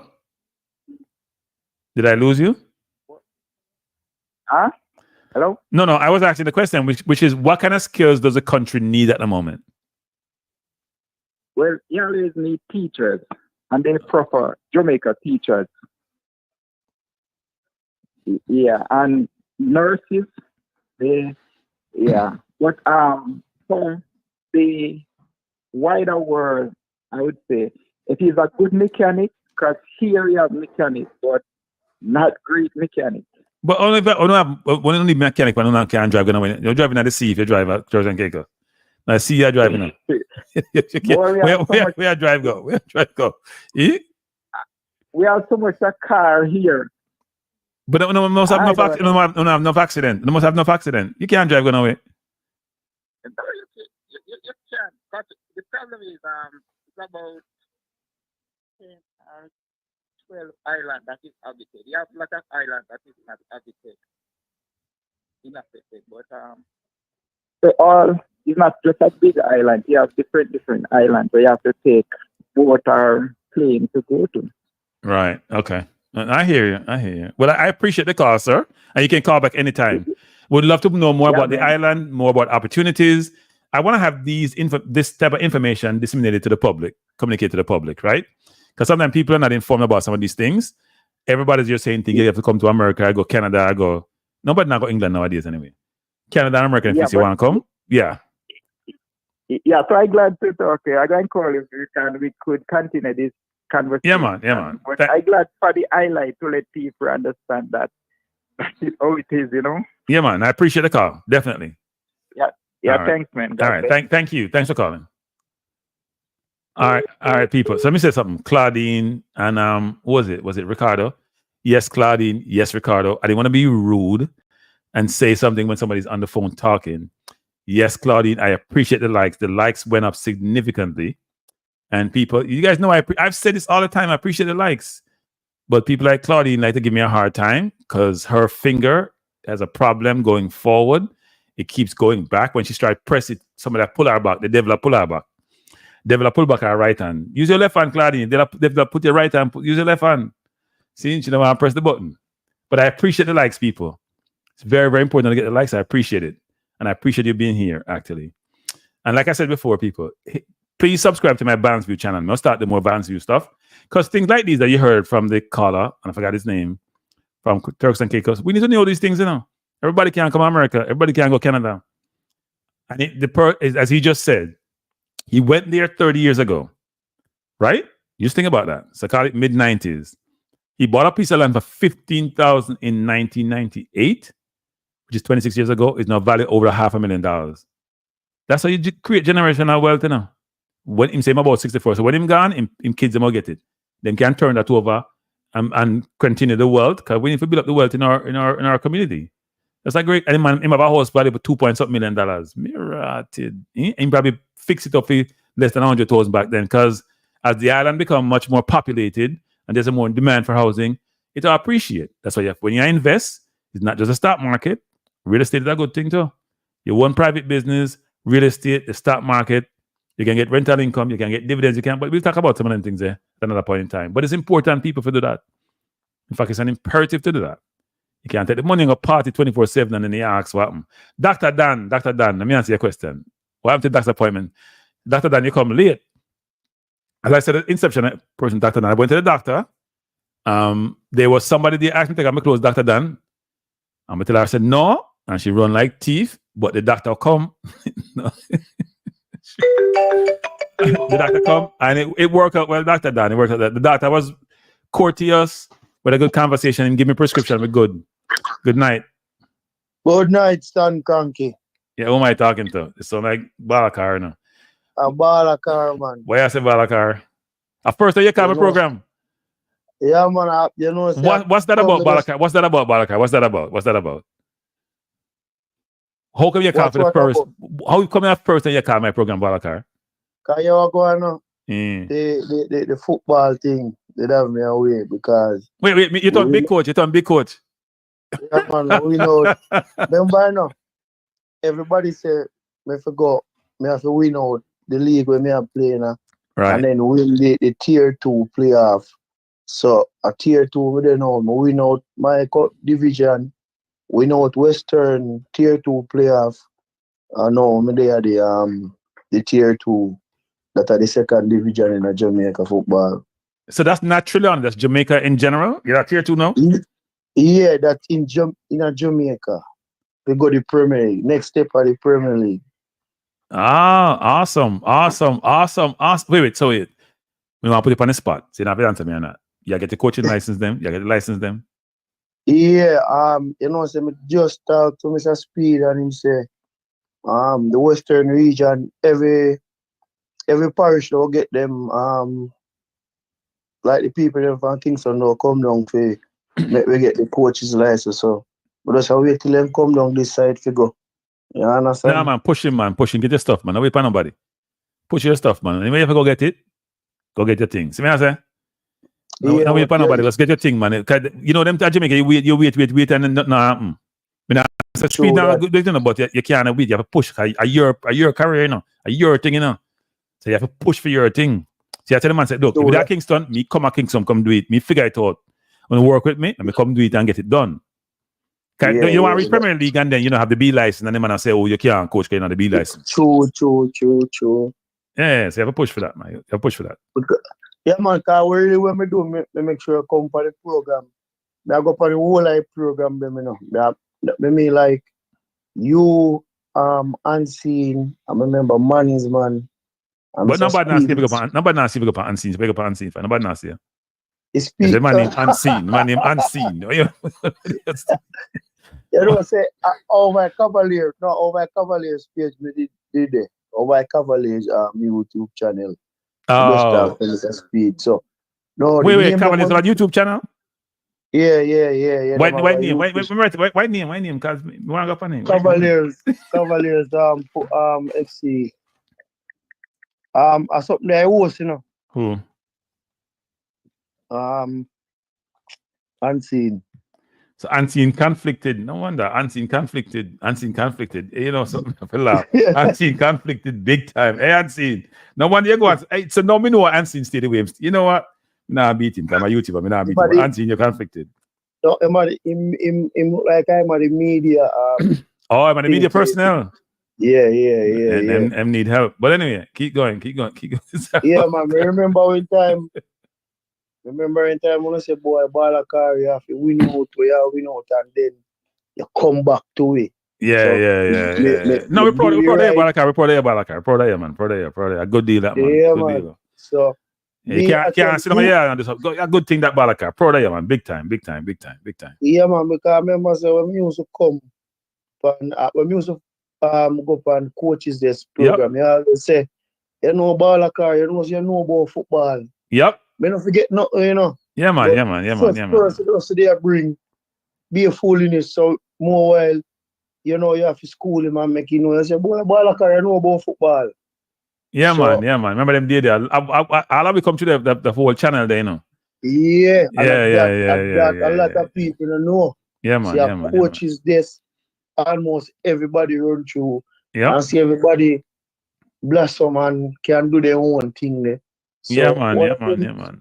But I didn't do you can keep a reunion on the channel. Yeah, you know what? Yeah, what do that? Good point, you make, Balaka. What do that? Yeah, everybody can come and say, boy, you know, for this YouTube thing I come from, because what we have to do, we have to remember, say, we as fans, you as a YouTuber, I mean, I have to say you're a YouTuber a long time, because you used to host most, I show them when you go on. So, we open doors for the world, see things when happen in Jamaican football, because they can't go up on a ESPN, go see nothing.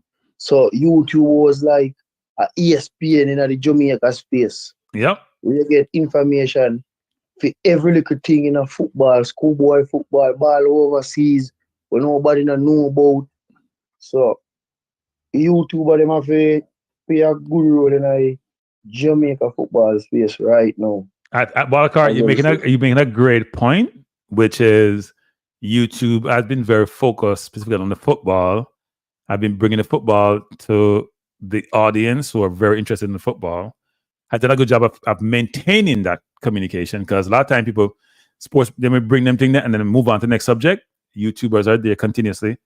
So you're making a great point, actually. And you're right, Coach's Desk and Minzy are some of the pioneers involved in doing this. Because Minzy is the first program I went on, Minzy is the first program I went on. Over there, all we go. Yep. Yeah. Till everybody start, you know, because Evo, I think management did have in channel, but over Coach Minzy, everybody did. Yeah, man, Coach Minzy. Minzy started. Yeah, because management afterward, but Minzy Mende. Yeah, till everybody take time, branch off. Yeah. Otherwise, from the YouTuber where we did have overseas, I think, I can't remember, what the brother, the Ballad brother. I think him did the only YouTube thing where he used to talk about Jamaica football that much. JD or somebody like that. JD's been around since 2011, 2012, you know, but not necessarily focused on Jamaica, but JD's been around a long time. But I wasn't on JD's program. I went on Coach's Desk first. Yeah, but him did it first, but when Coach's Desk come in, we get to know more about the local players them. Right. You understand? We know about the Jamaica space some more and thing, and educated on the football more. So we have to big up all of them. Yeah, man. Yeah, man. You see, But understand Balakar, that? proud of you, my youth. Proud of you, man. Continue the good work.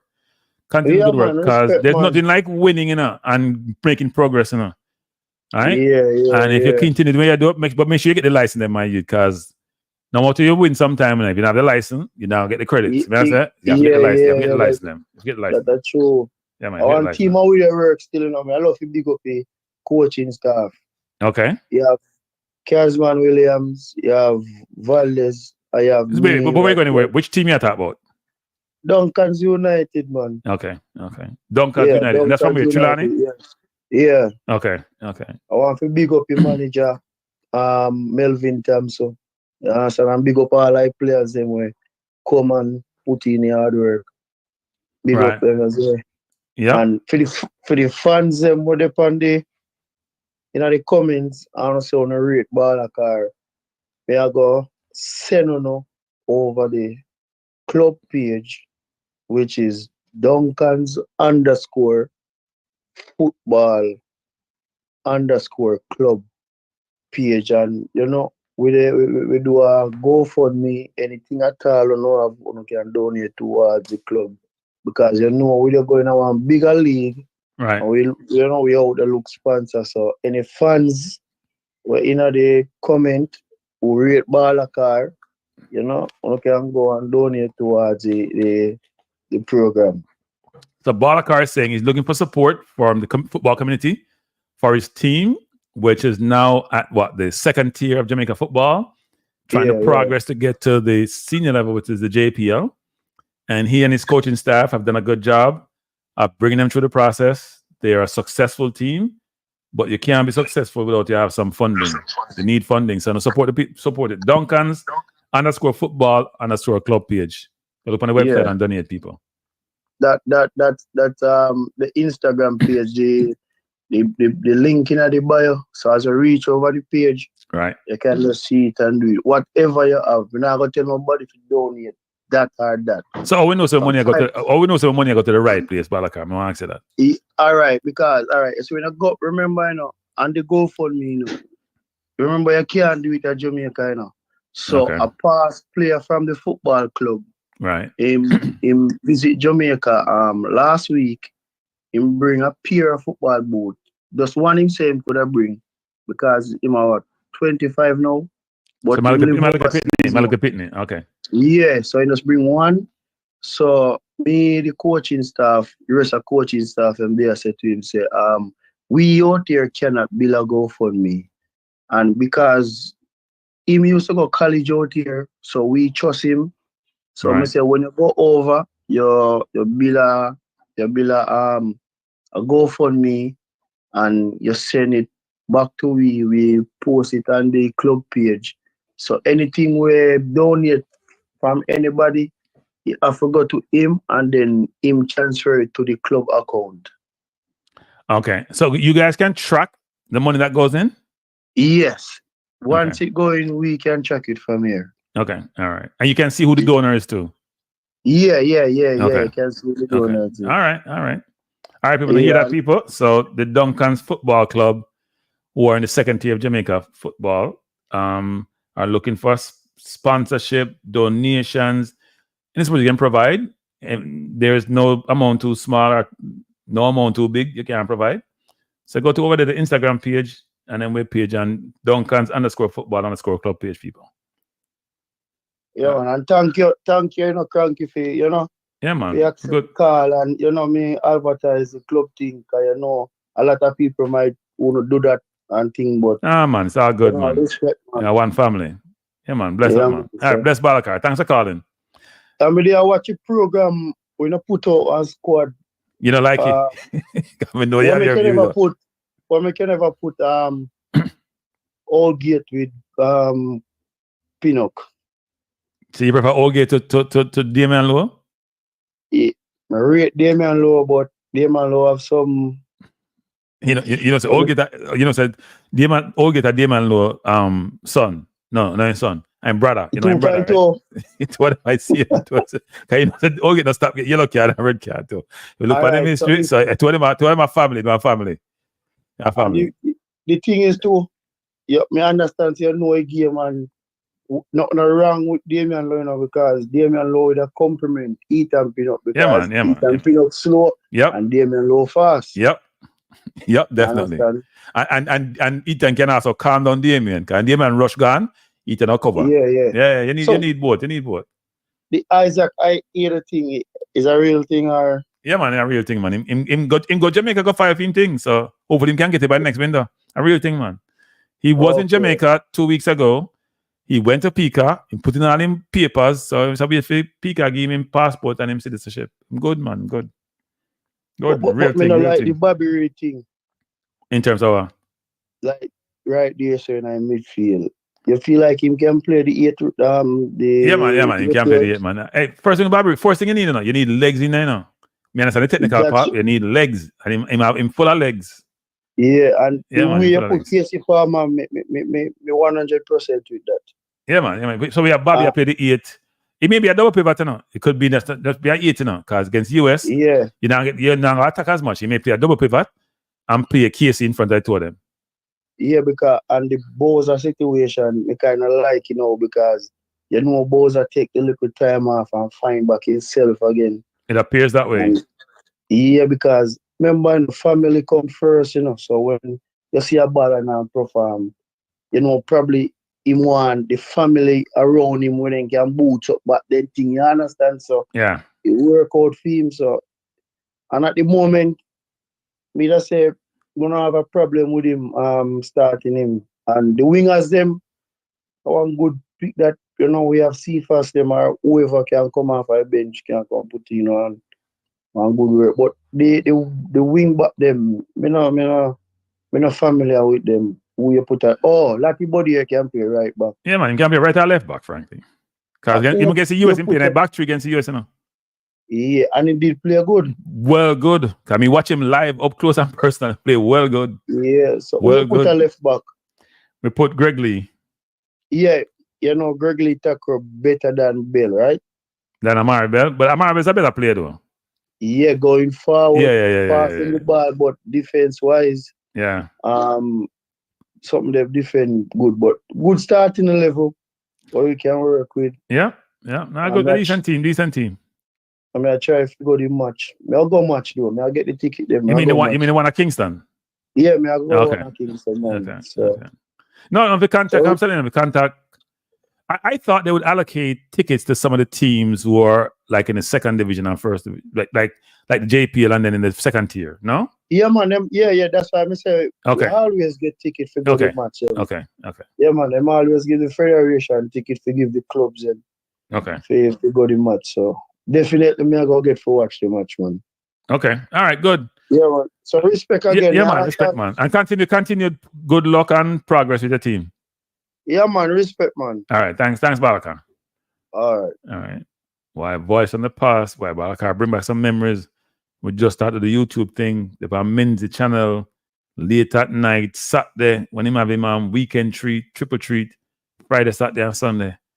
Different time, different space, and we all evolve and we all grow. And most of we do the thing now. Eagle said Bell will be better in midfield. I don't know.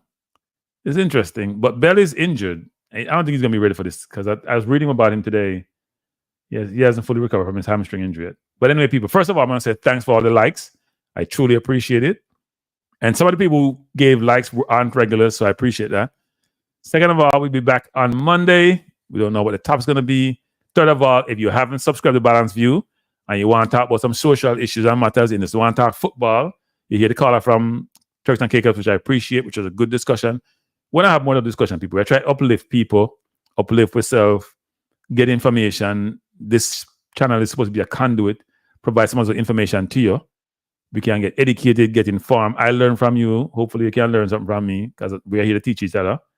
All right, people. So thanks for being here. If you haven't hit the like button before you leave, hit the like button. If you haven't subscribed, please subscribe both to Balanced View and the Cranky Live. And I'll see you next week. All right. Take care, people. Peace out. And be safe over the weekend. Don't do anything I wouldn't do. Bless up. Peace out.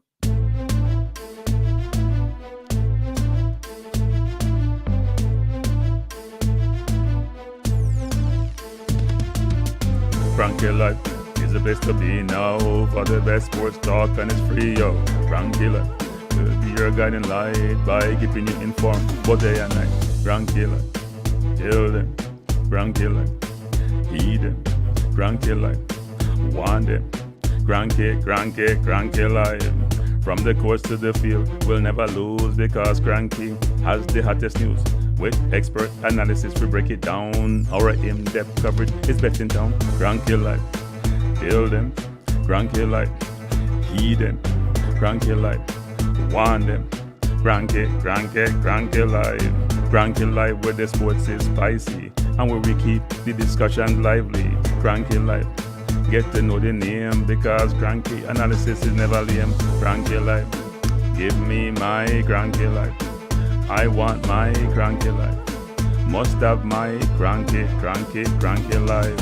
Whether it's football or track and field, you know Cranky is at the wheel. So join the journey through victory and defeat and subscribe and don't miss a beat of Cranky life. Tell them, Cranky life. Heed them, Cranky life. Want them, Cranky life. If you're from England or USA, from Kingston or Bombay, from Kenya or Canada, Lagos or Havana, visit Cranky Live. Tune into Cranky Live. Like up Cranky Live. Subscribe to Cranky Live. Cranky Live coming to you on weekdays. Cranky Live sometimes on Sundays. Pull up a chair and take a seat because Cranky will always bring the heat. Cranky Live. Me say fi tell them Cranky Life. Me say fi heed them Cranky Life. On them Cranky Life. Cranky Life will be around. Cranky Life is the best in town. Me say fi heed them. Me say fi want them. Me say fi heed them. Want them, heed them, want them. Cranky Life. Cranky Life. Heed them. Want them. Heed them. Want them. Cranky life. Cranky life. Heed them, want them, heed them, want them, heed them, want them. Cranky life. Cranky life. Cranky. Heed them, want them, heed them, want them, heed, want, heed them.